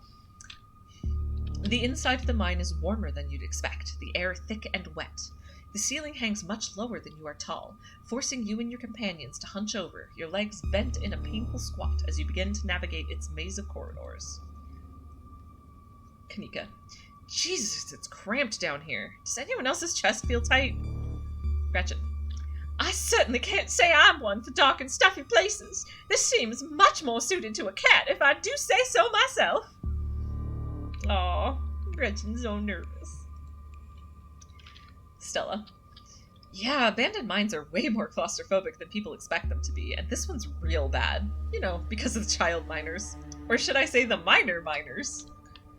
Kanika visibly shudders. Okay, I'm not superstitious, but if there's one way to make sure you get haunted, it's cracking jokes about dead child laborers while walking on their graves. Stella. What can I say? I do my best to tempt the spirits wherever I go. I actually snuck down here a few times to try and get some good footage. Part of my ghost hunting phase. Kanika. Jesus, Stella, the things you do for your viewers. Did you find anything? Stella. I wish. If any place in Scarlet Hollow was actually haunted, it'd be this mine, hands down. But all I got was dust in my lungs and a couple of false alarms. The deeper you progress into the mine, the heavier the air becomes. Coal dust hangs in thick clouds around you, even though this place was abandoned over a century ago. Stella pauses as sound rushes overhead. Kanika. Oh my god, what was that? The mine's gonna collapse and we're all gonna die here, aren't we? Stella sighs longingly. That's just how wind sounds down here. Kanika. You sound so disappointed. Stella. It just brings back memories of my last foray into these depths. Every time I thought I'd finally found a spooky ghost, there wound up being a very unghostly explanation. Like local wildlife, for instance. Stella turns her flashlight up towards an alcove overhead. Bat. Say, what's the big idea? Yeah, we was sleeping here. Shut that light off, you nosy bastards. Gretchen. I am so sorry for my companions. Stella means well, I assure you. Stella. Those guys got me real good last time I was here alone. Gretchen. I'm sure you're quite worried about me after my behavior last night, Max, but let that interaction be assurance that my temper is most wholly under control. I wouldn't dare venture away from the safety of my Stella's arms in a horrible place like this. I do appreciate knowing that, Gretchen. Thank you for the reassurance. I was a little worried, like, oh no, what if something happens to Gretchen here? Kanika. Oh my god, there are bats down here? I'm gonna get rabies, aren't I? I'm gonna get rabies and die in a mine collapse. Stella. You holding up okay, Neeks? Kanika. Yeah, sorry, I'm just a little on edge. Kanika is stopped mid-sentence by a thunderous knocking echoing from deeper in the mine. Okay, what was that? Gretchen. That was death! Of that I am certain! Stella. That was... I have no idea what that was. Did that sound like knocking to you guys? Whew. I have a mystical option, so we're taking it. That was a warning. We'd best move swiftly before we anger the spirits in this place. Stella. Whoa, you don't think it's Tommyknockers, do you? Kanika. Okay, no. Tommyknockers are not real. They're not allowed to be real. Are you trying to give me a panic attack? Stella. I'd love to spend some extra time poking around down here. Maybe it's got something to do with the mystery. The three of you are interrupted by a second, much less distant sound of a can being popped open. Kanika. Okay, now that wasn't Tommyknockers. Stella. It came from this way. Follow me. Follow Stella! You and Kanika follow Stella further into the mine. You breathe a sigh of relief as the tight passageways give way to a small cavern. A group of teens turns and stares at you with annoyance. Kanika. What the hell are you all doing in here? Hoodie girl. What the hell are you doing in here? You creeps? Are you stalking us? Flat girl. Yeah, creeps. Hoodie girl. I just said that, Alexis. If I wanted an echo, I'd yell into the Grand Canyon. Mistful. This is a dark, cursed place. Get out of here before it leaves its mark on you.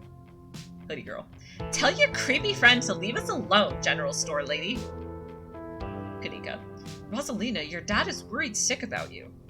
And if you ask me, he was right to worry. Why the hell would you think hanging out in an old mine would be a good idea? Is the Maxwell place not dangerous enough? Hoodie girl. Because no one usually comes in here, duh. Everyone knows we hang out at the Maxwell place now, so we had to find a new hideout.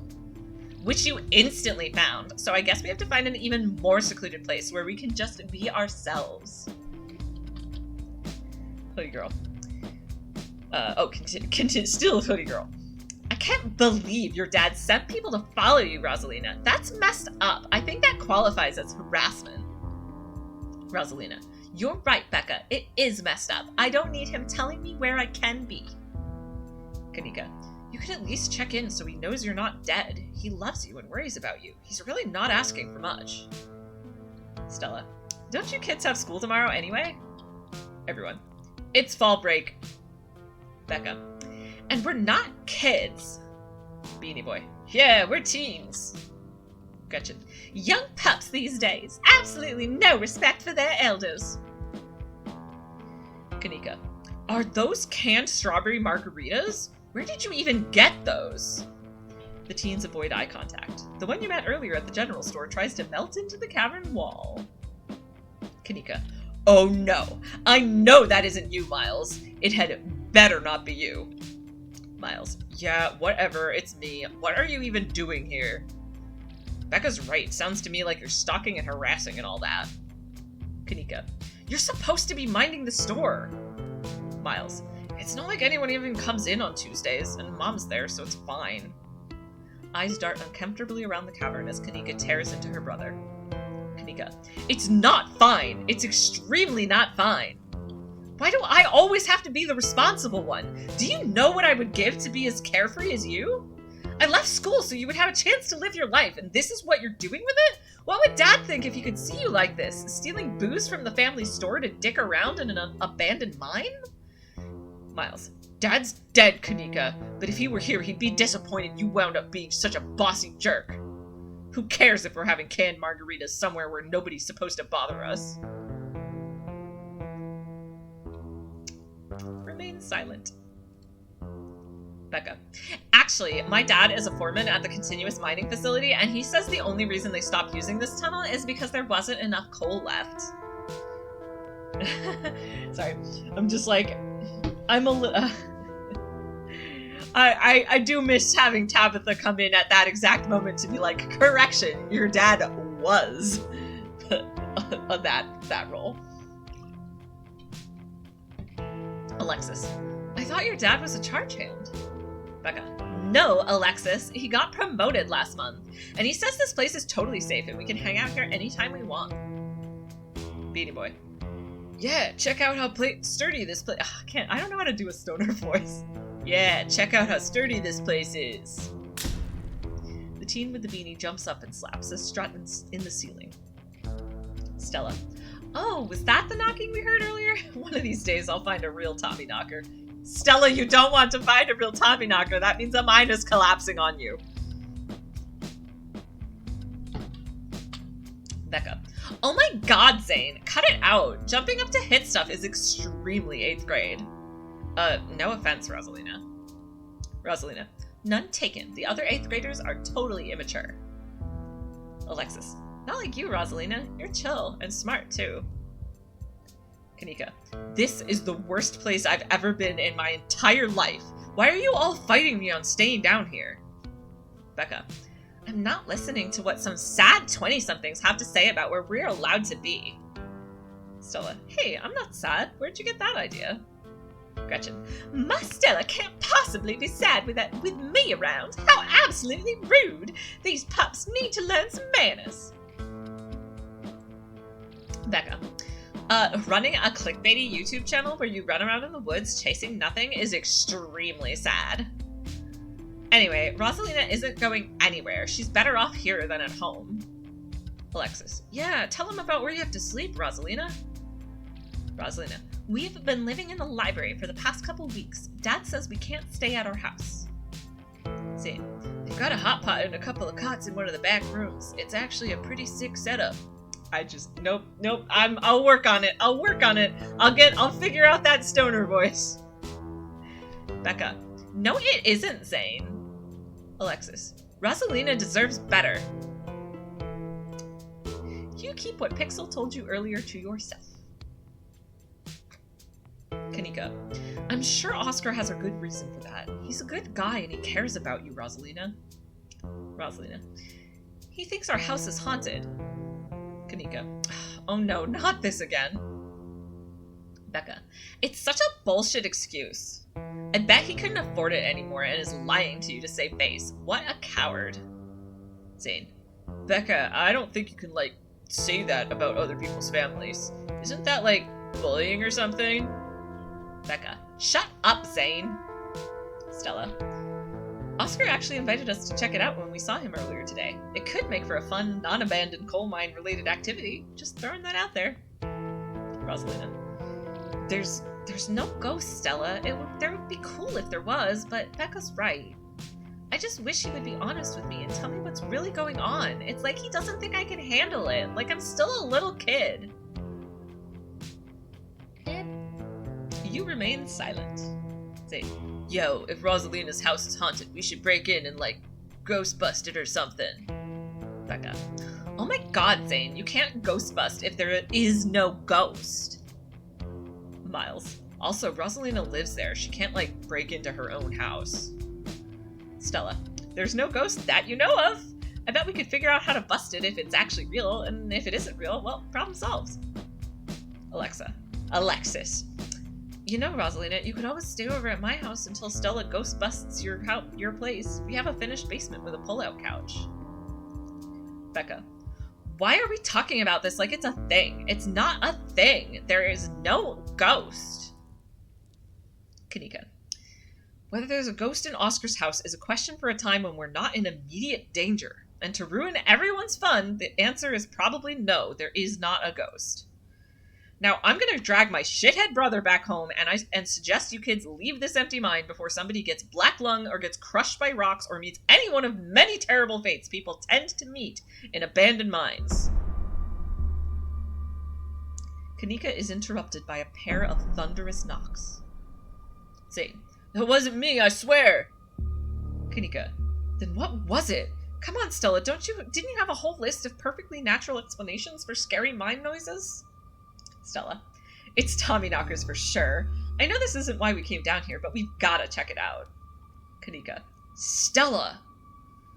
Stella. I know, but weird stuff's been happening around here the past few days. What if this is our chance to get an actual solid lead? The stakes couldn't be higher. Kanika. Do you have no sense of self-preservation? Zane. If you guys are going after something spooky, count me in. Kanika.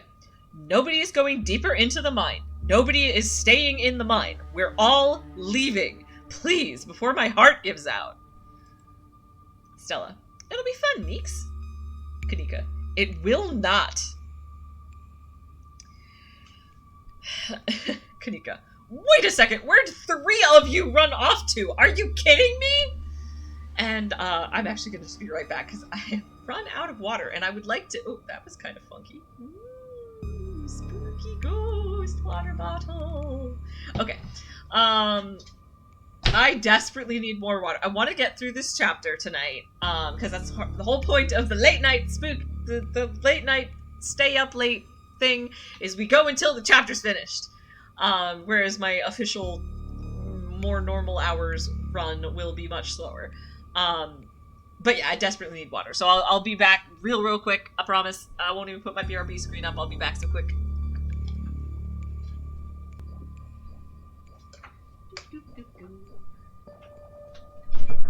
Oh yeah, and since I left, you can see my ditchling's background better. Spooky little guys. Alright. And in fact, John, thank you for redeeming... Oh, yep, that's true. You redeemed stretch, I see, because I'm already hydrating, so I'll do a little bit of stretching. I advise other people do so too. Just stretching out the arms, doing some shoulder rolls. Whew, okay. Also, just standing up is good by itself, so thank you for redeeming the stretch. I appreciate it, because I don't remember to do that often enough. Right, so Kanika has just said, wait a second, where did 3 of you run off to? Are you kidding me? Miles. Wow, Kanika, maybe if you weren't still scared of the dark or whatever, you would have noticed them sneak off. I noticed them sneak off, and like, I've been zoning out the whole time we've been here. Stella. Oh hey, they must have squeezed through that child-sized tunnel. Kanika. Oh no. No. Stella. Dang, I've always wondered where that goes. I've never been able to get these hips through there. Gretchen. It's probably for the best, dear. Becca's head pops out from the tunnel entrance. I love her little frowny face. I mean, Becca's horrible, but that is a funny little face. We are not about to let you come in here and ruin our good time. The mine is safe. I've been here a million times. Alexis. Yeah, if Becca says we're safe, then we're totally safe. Oh, Alexis. Becca. Whatever. Come on, you two. I know a cool spot this way. Stella. Okay, I think we can catch up with them if we just follow their voices. Do you want to take these 2 out of here while Max and I track them down, Meeks? Kanika. Look, I know I've made a bit of a fuss about not liking this place, but I'm not about to leave you 2 alone down here. What if something bad happens and I'm not here to help? Or what if you run into something totally normal down there that you think is a ghost, and I miss out on my chance to figure out what it actually is? Alright, knuckleheads, if I don't escort you 2 out of here myself, can I trust you to actually leave and go home? Zane. Yeah, sure, I could never fit in that tunnel anyway. They have crossed a barrier that I cannot, so my time here is up. I'm gonna work on it, I'm gonna stop commenting on my poor impression of a stoner voice. But only, alright, so, they've crossed a barrier that I cannot, but only because Stella promised me a ghost hunt tomorrow. Miles, whatever, I still have to do my dailies anyway, and the service down here sucks. Kanika, good, now go! Miles and Zane quietly head back towards the entrance. Kanika, alright, let's get this over with. Remain silent. I could try. I'm not great at imitating other people's voices, but I'll remember that next time I have to do voice for Zane. That's a good point, John. Jason Mendoza is a good example to go off of. You remain silent. Stella, we can get coffee at Winnie's once we're all out of here. My treat. You and Kanika exchange a glance as Stella ventures forward. Venture deeper into the mine. As the three of you move deeper into the mine, you hear the echoes of conversations bounce across the walls. Alexis. But Becca, why are we doing this again? We could get in so much trouble. Becca. We're doing this because I'm not about to take life advice from a YouTuber and a dropout.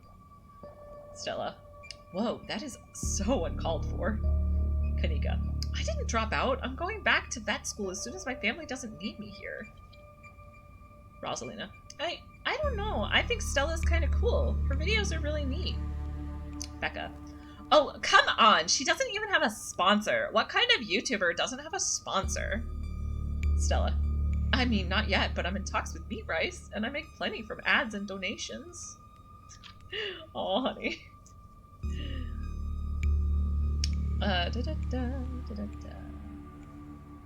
Press on. You quietly press on.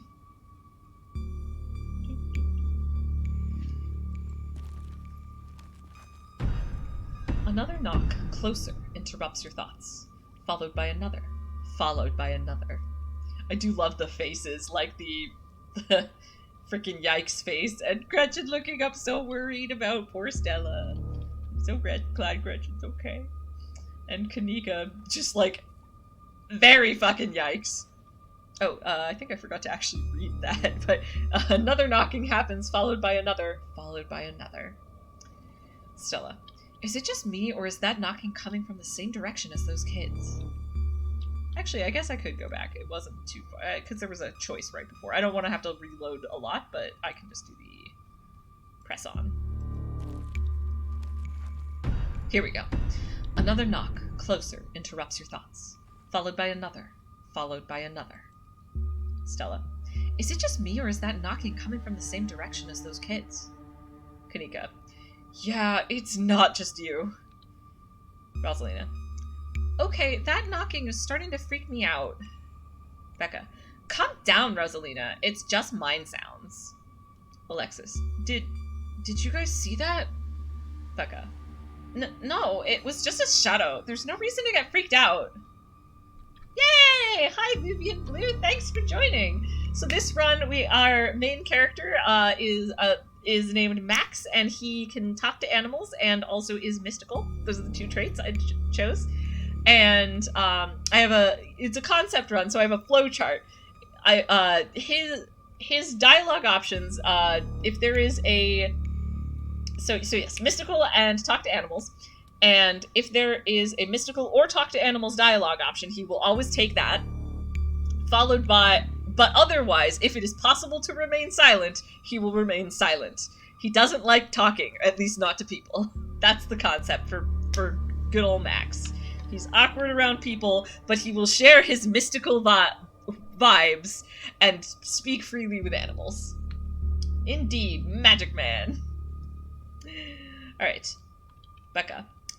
No, it was just a shadow. There's no reason to get freaked out. Rosalina. I saw it. Becca. Shut up! There's nothing down here! Stop trying to scare me!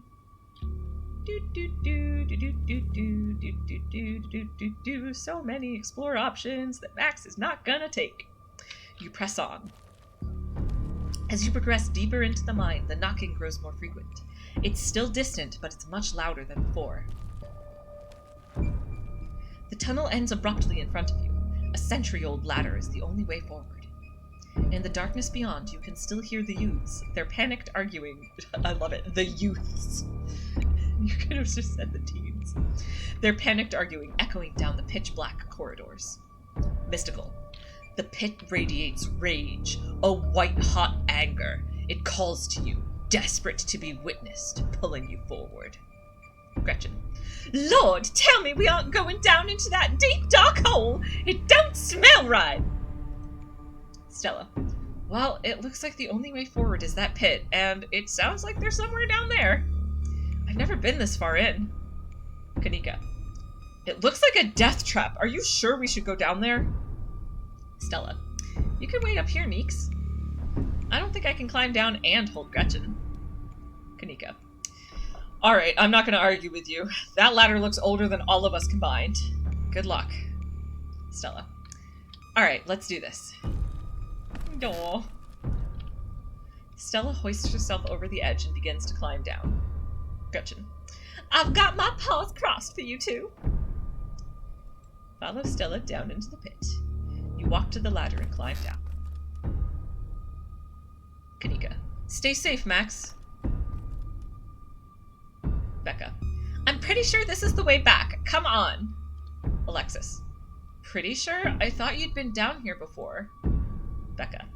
Okay, maybe I didn't get this far in, but whatever. It doesn't matter. I definitely remember the way out. Hurry. I don't want to be down here anymore. Rosalina. I think it was actually this way. Becca. Oh, shut up! No one even wanted you to come with us anyway. Alexis. Becca! Yeah, no one wanted you to come with us to the person who they literally just argued was the reason they were all here. Stella. Yeah, they're close, all right. Kanika. It sounds like they're really lost. The voices around you, those of the teens and your companions, sound odd, distant. There is something in the darkness before you that's much louder, though you don't hear it, but you can feel it in your chest, like the deep growl of a predator. You find yourself stepping towards the black chamber before you, compelled by some unnatural force. Stella. Hey, are you alright, Max? Stella reaches for your shoulder, but not before the light from your phone illuminates the darkness. Standing Man. You said we wouldn't use this shipment. Standing Man. You know it's compromised. Seated Man. We couldn't afford to wait on new wood, Charles. We had to go ahead with it.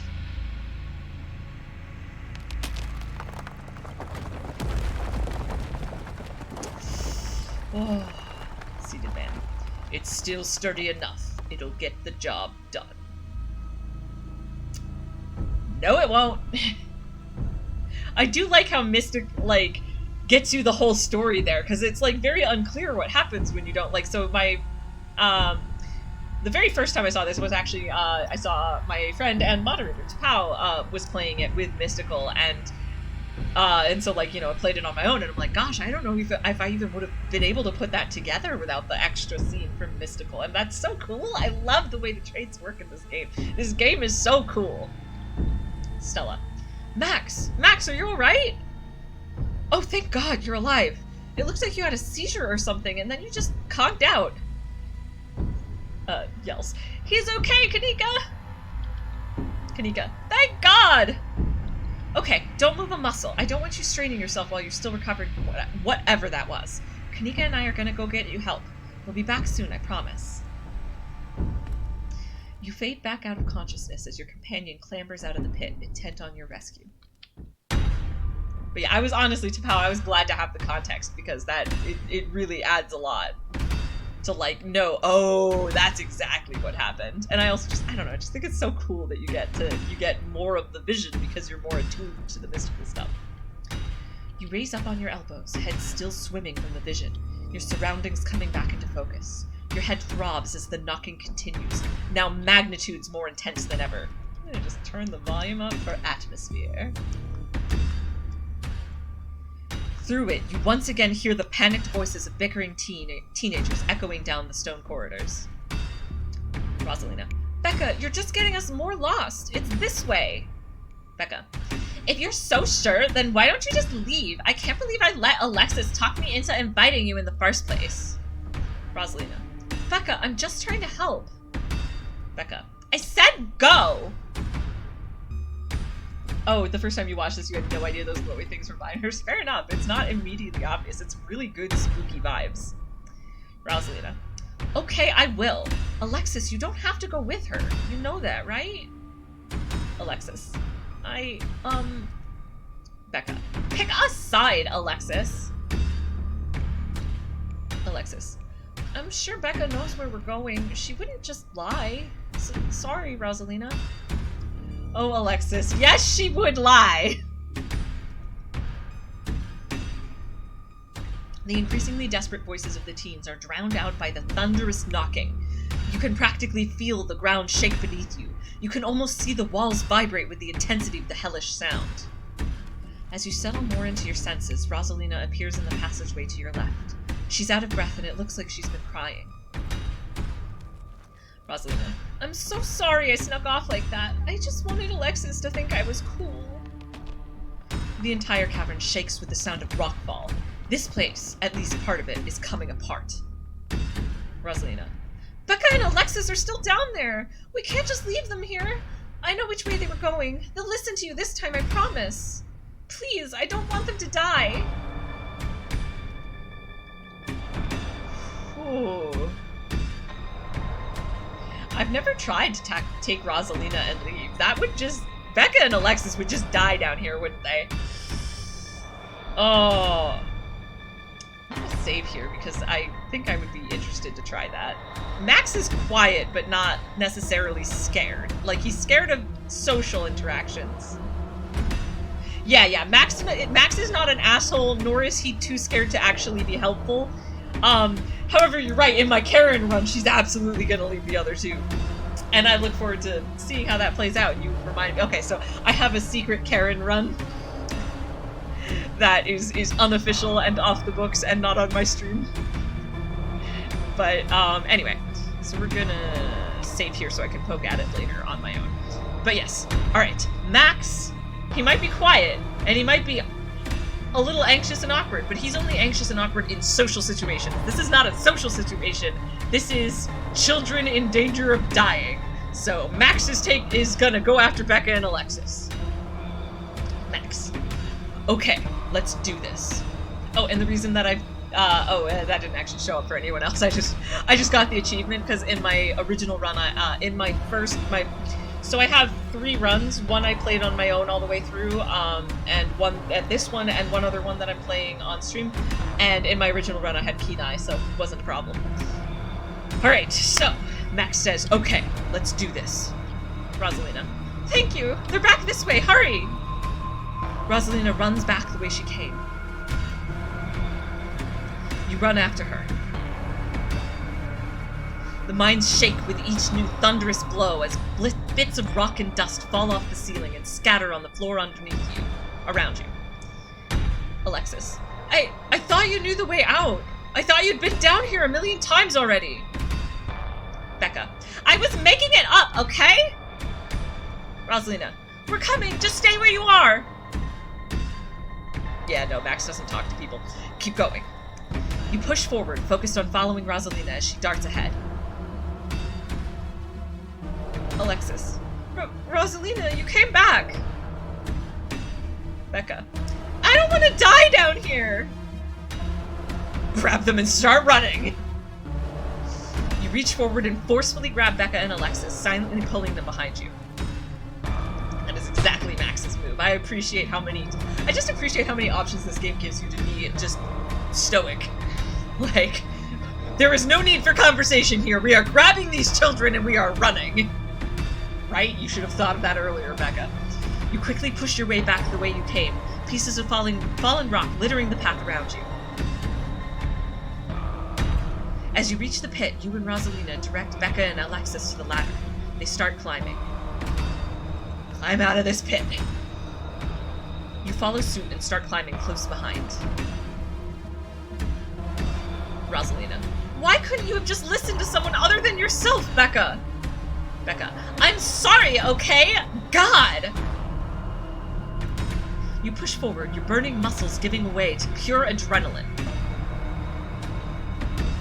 To your horror, you can see cracks forming in on the walls of the tunnel.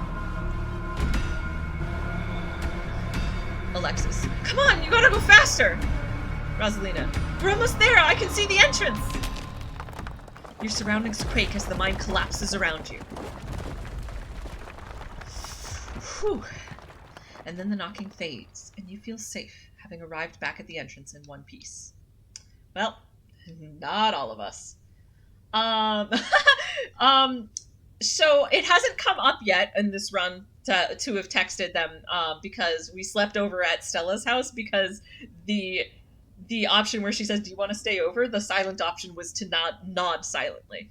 But Max totally texts because it's not talking. However, he is likely to speak more through meme images than through actual text. But like when Tabitha was blowing up the phone, he texted her back to say that he was okay, because texting is less anxiety inducing. However, when we actually get to the point where if the options include a meme image, he will probably usually take the meme image. Because that's even more not like talking. Not like I find this relatable occasionally in my daily life or anything like that. And then the knocking fades, and you feel safe, having arrived back at the entrance in one piece. Becca. Well, what the fuck? What the fuck? Alexis. Rosalina, are you okay? Becca. Clearly she's not okay, idiot! Alexis. Shut up, Becca! It was your idea to go down there in the first place! This is your fault! Rosalina. This really hurts. Stella and Kanika pop their heads through the mine entrance. Stella. I think I hear voices in there. Oh my god! Kanika. Rosalina, can you hear me? We're gonna get you out of here, okay? Stella already called an ambulance. Becca. But that means the cops are gonna come. They're gonna know I was drinking. They're gonna know we went in there to drink, right? Alexis. Becca, that doesn't matter! Becca. If my dad finds out, he'll kill me! He can't know! In a panic, Becca runs for the entrance and pushes her way through. Alexis. Don't worry about her, Rosalina. She's being an asshole. Kanika. One of us should wait by the gate to make sure they can find us up here. Stella. I'm gonna go get Tabby. Kanika. Alright, I'll go down to the gate. Rosalina, I'm so sorry. I'll be back soon. We're gonna get you out of here, and you're gonna be just fine, okay? Max and Alexis will keep you safe until then. Gretchen. Don't worry. Oh, I love that Gretchen is here keeping Rosalina company. Don't worry, pup. I know you're sick, but I'm here to keep you warm. Precious. Oh, yes. No problem. I always try to keep an eye on chat and answer people's questions. I do like interacting with chat, and I'll like, you might have noticed, like, when there's big dramatic scenes, I try to stay focused on the action, but like then when it feels like I can take a little bit of a pause, I'll like go over and check up on chat. So feel free to chat and ask questions and stuff. I am happy to answer. Precious Gretchen, right? Oh, sweetie. Like, I mean, for this run, there was no question of who Max was gonna save. Max is very invested in the well-being of animals. But, and my original run, though, my very first run, the only one, like I said, that I've run all the way through, I saved Duke, not Gretchen, so it's been so nice to have, and it was so sad, and it's been so nice to have Gretchen and have her little, like, in all these scenes, and I'm just like, her absence was felt.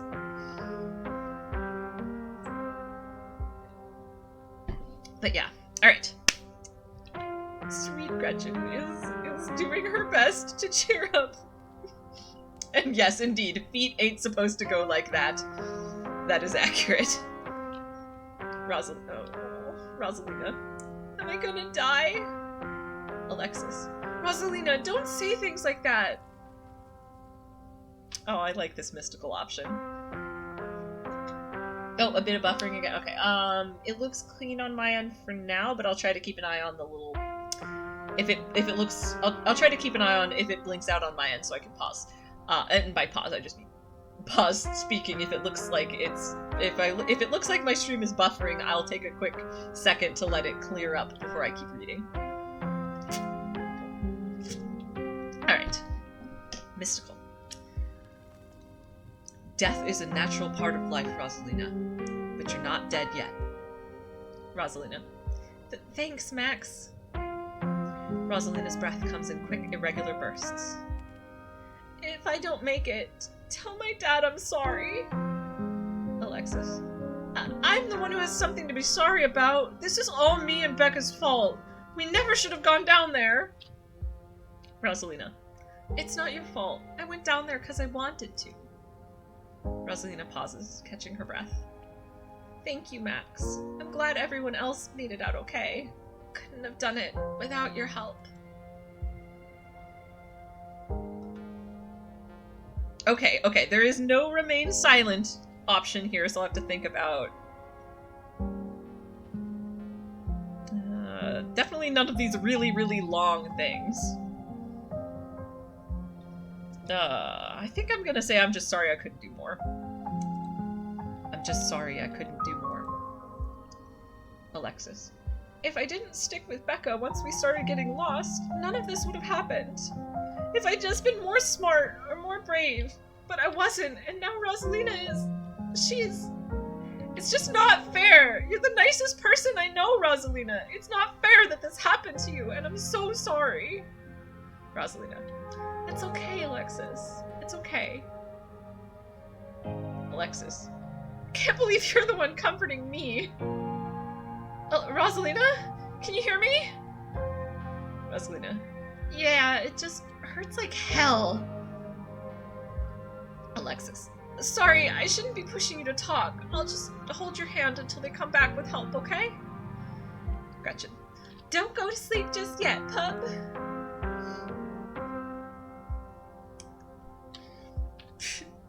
Alexis grasps Rosalina's hand. Tears streak down both of their cheeks as you sit in silence together, waiting for the long, anxious moments to pass before help arrives. Tabitha. Some of my men are on the way with Rocklifts. We'll get you out of there soon. Max, I'll be having a word with you. Stella. It's gonna be okay, Rosalina. Everything's gonna be just fine. Kanika. They're over here, Earl. Sheriff Earl. Jesus H. Christ! You weren't kidding about the emergency! It'll still be a bit for the ambulance. The nearest depot is over in Brevard, so it'll be at least another half hour. Tabitha. You heard the man. You have half an hour to get her out of there. Move it. Oscar. Rosa, sweetie, I'm here. Rosalina. Dad, I'm sorry. I'm so sorry. Oscar. You don't have to be sorry. It's okay. We're all here. Alexis. You can hang on, Rosalina. I know you can. Tabitha's men quickly get to work and manage to pull Rosalina out from the rubble just as the ambulance arrives. Alright. Paramedic. Sir, I'm afraid there's no space in the back. Oscar. What do you mean? I can't ride with her? What do you mean? I can't ride with her? Paramedic. You're better off driving behind us. We're headed to Brevard, so it's quite a ways. Oscar. Is she going to be okay? She's going to make it, right? Please, God! Paramedic. Yes, sir. I promise you we're going to do everything we can to keep her stable. Her vitals are looking good. Oscar. Rosalina, my poor baby. I'll be there as fast as I can, okay? I promise you won't be alone. Rosalina. I love you, Dad. The paramedics load Rosalina into the back of the ambulance and drive off. Oscar approaches you off to the side as the police talk to Tabitha and her men. Oscar. What the hell happened in there? Yeah, there's a mystical option. That's the top of the flowchart, so that's what we're taking. The seams of reality grow weak in this town. Nobody is safe. Oscar. Ominous, but not helpful. Stella. What Max is trying to say is that Tommyknockers brought down the mine. I can't believe they're actually real, but I got some audio of the knocking on my phone. They must have been furious that we went down there. Kanika. It doesn't matter what caused it. I'm just sorry it happened, Oscar. Oscar. This is all my fault. She's been so angry with me. If I'd just been able to provide more stability, she wouldn't be doing things like this, putting herself in danger. I'm sure she thinks I'm making things up about our house being haunted, but I've seen things that I can't explain, and it's only gotten worse over time. Stella. My offer still stands to check it out for you, once you're back from the hospital, that is. Oscar. Thanks, Stella. That means a lot. I've gotta go. Alexis. Mr. Gutierrez, is it okay if I come too? I want to be there for her. Oscar. Of course, Alexis. It'll be good for her to see a friendly face. The two of them head over to Oscar's car and drive off. I think maybe talking about his vision might count as mystical enough. It's not technically a mystical option on the flowchart, but like I will occasionally make exceptions if I think it's thematically appropriate, and I think that this is thematically appropriate. Oh wait, never mind. I click on your vision and there's a mystical option, so bam, go me. Oh, wait, was there something before that? I just clicked it so quick I didn't look. No, that is the exact same one. Sorry.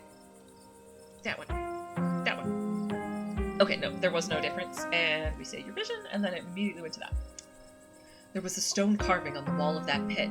It gave me some sort of vision. I saw what happened to this place. The Scarlets caused the old collapse. Charles Shaw was set up. Stella. No way! Dude was a monster. Kanika. I mean, the Scarlets were monsters too. They still are. What am I saying? I don't believe in visions. Whatever you saw was probably just auto-suggestion. Stella. I don't know, Neeks. Max had, like, a seizure next to a creepy stone carving. It was like something out of a movie. Kanika. Just because he passed out or had a seizure doesn't mean it wasn't auto-suggestion.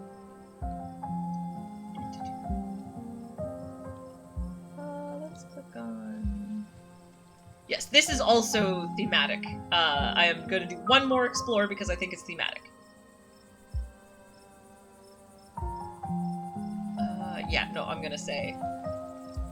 I saw something down there, like the shadows of dead miners.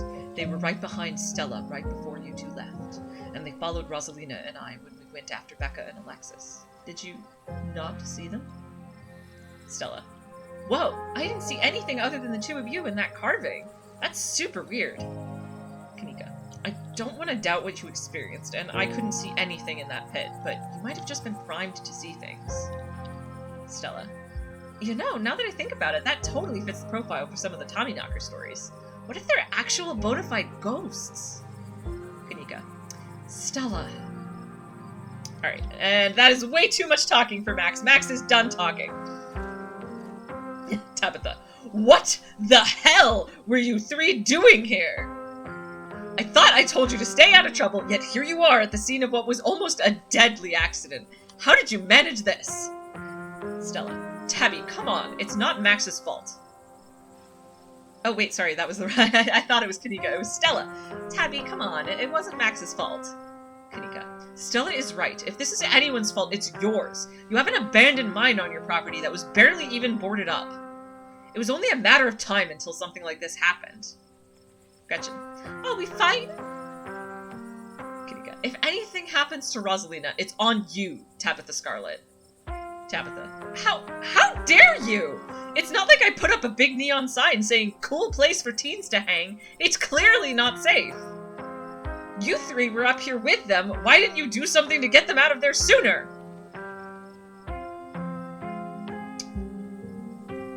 You remain silent. Stella. Come on, guys. Arguing like this isn't going to help anyone. I know it can feel cathartic to point fingers and yell, but what's it going to accomplish other than bruised egos? Kanika. You're right.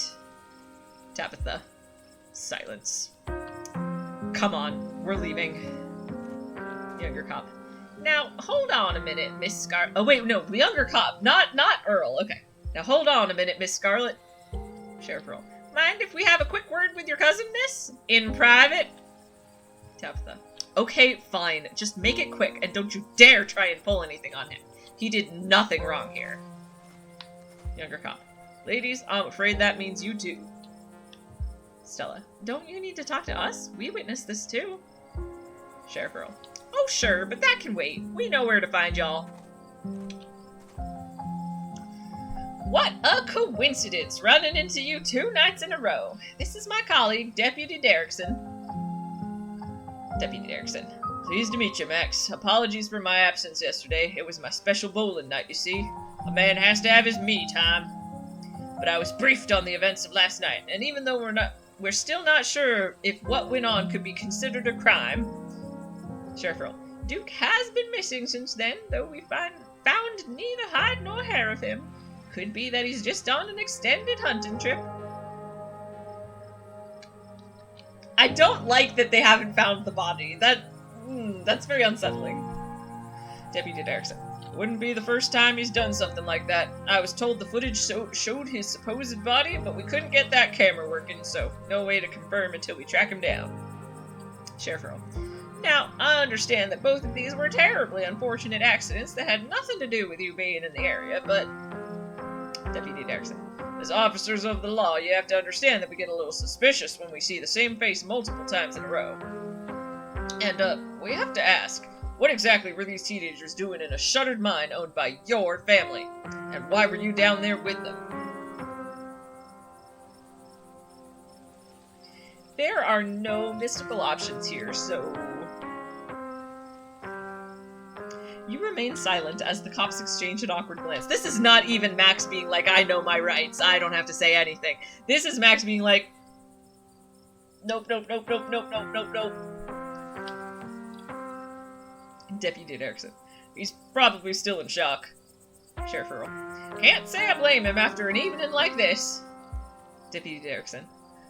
Perhaps it'd be best to touch base in the morning. See where your head's at after you've gotten some rest. Sheriff Earl. From here on out, Max, you should do your best to stay out of trouble. No more isolated trails in the woods or abandoned mines, you hear? It's asking for trouble.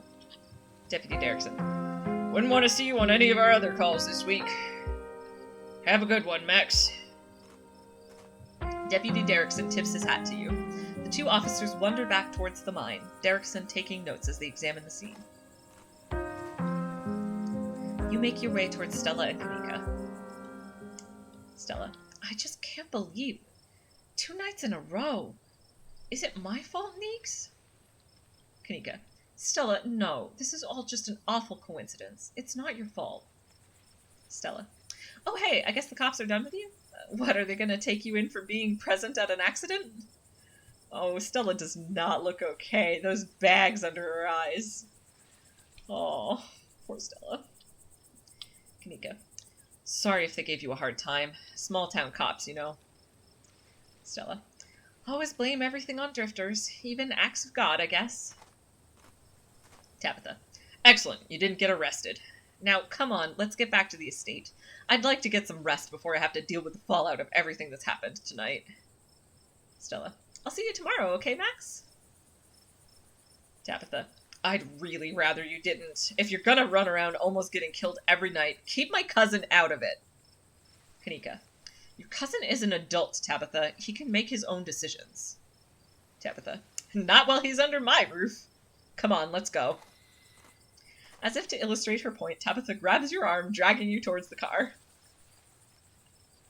Oh, I wish that there was like a wave by option, because he would totally be like, bye. But there isn't, so he's just gonna silently follow. You silently follow along. Well, we can headcanon that Max followed along, like being dragged one hand and friendly waving. Yeah, a silent wave option. Because it's the friendly, it's like the stoic but friendly. Tabitha doesn't say a word as the car cuts along the darkened road. You try to keep an eye on the surrounding wilderness as she drives, wary of what might lurk behind the tree line. This one's easy. Easy peasy. No talkies. No talkies for Tabitha and Max. Your eyes wander back to the tree line as you and Tabitha slink back into silence.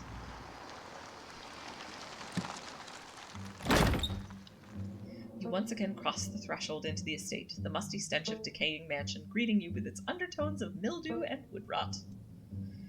Tabitha. Well, this day was a lot more stressful than it needed to be, and I'm sure it's the precursor to a horrifically stressful week. I'm going to bed. I suggest you do the same. You know what? Max is gonna, because I feel it is thematically appropriate, Max is gonna work up the nerve. Oh yeah, they're pretty good at having two options that are broad strokes the same, but a specific difference to cover tone or personality. Yeah, I like it a lot. I love the options in this game, and I like that this very stoic character, this very particular concept I've envisioned, is mostly really possible. Like, there's been once or twice where there's been an option. Like, there was, like, Stella... We stayed overnight at Stella's, and when she headed off to the library, she's like, if you want to catch up with them, that's fine. I got to set some stuff up, and, feel free. And there was an option to gesture towards them and wave, and I'm like, yes, so Max can talk to people without talking to people. It was great. So yes. I can certainly headcanon that he did a friendly goodnight wave. Anyway, here, I think Max feels kind of bad for everything that went down, so his form of dealing with that is going to be to work up the nerve to say goodnight. Good night, Tabitha. Tabitha, I'll see you in the morning. Tabitha turns and makes her way up the stairs, her posture defeated. You head up to your room to turn in. You collapse in Tabitha's dusty guest bed, your head empty of thoughts. After your time in the Shaw mine, you barely even notice the dust. Your phone buzzes on the table. Kanika. Y'all, these are those things, right? Kanika sends a picture of a pair of ditchlings by the side of the road. Stella. I saw them again, too. Another picture, this time of them staring from a tree. Kanika. WTF! These things are definitely not hairless monkeys, or raccoons, or whatever. I don't know what the hell they are. Stella. I guess there's more to them being here than the mine collapse. Kanika. No way I'm sleeping tonight. You think about looking out the guest room window, but at this point you're too exhausted to leave your bed. The adrenaline from this evening is finally wearing off, replaced by a creeping exhaustion that threatens to overwhelm you. Your limbs feel heavy, your eyelids slipping down over your eyes even as you stare down at the ominous pictures on your phone. If it weren't for the pit of dread balling in your stomach, you would almost feel comfortable as you settle in between the covers, your tired bones sinking into the decrepit mattress. When you close your eyes, you see Rosalina's face, twisted with pain, staring up at you with tear-streaked cheeks, trapped by powers beyond her control, terrified of what her now uncertain future would hold. Your eyes shoot back open, your heart pounding as the door to your room swings open. Oh, I've been wanting to see what Frou-Frou says here. Just the cat. It's always just the cat. Frou-Frou. Don't read into this. The woman kicked me out. I just want a warm place to sleep. It's nice to see another living being, even one as unfriendly as Tabitha's cat. The comfort of her presence sets your mind at ease, and you finally slip into a deep sleep. Oh boy! This was fun. Let's watch the little spooky post-chapter thing.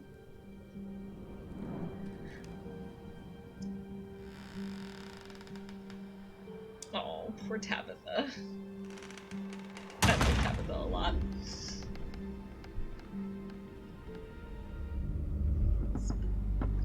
Oh man, the basement! I still wonder, like, if this is the basement from chapter 3 or if there's, like, gonna be yet another basement, because I'm seeing covered furniture and I'm like, is that, like, a whole other basement? Oh, we got some interesting stuff to look forward to. And that is the end of episode 2! Alright. Oh, and I got some new achievements for the traits. Yay. Okay, thank you so much, everyone who has been here watching. This has been Chapter 2 of the Silent Max run, and I've been really liking doing this, so I'll probably do this again next week. I don't have an exact time because this is kind of my loosey-goosey stream, but I'll probably do a late-night Saturday stream for Chapter 3, and then we'll finish out this run. And as for my other run, which is at a normal standard time, it is every other Sunday, including this Sunday, where we'll be doing Part 2. Yeah, it looked like the estate basement to me. So tomorrow at 8 p.m. Eastern, I will be doing Part 2, which is picking up from mid-Chapter 1, right after the Duke and Gretchen thing, of my non-binary himbo run. Oh, sad. Well, you can catch the VOD. But yes, thank you everyone so much. I hope I'll see some folks tomorrow. Thank you all for hanging out. And I'm going to bed now, and so should anyone in my time zone. Bye!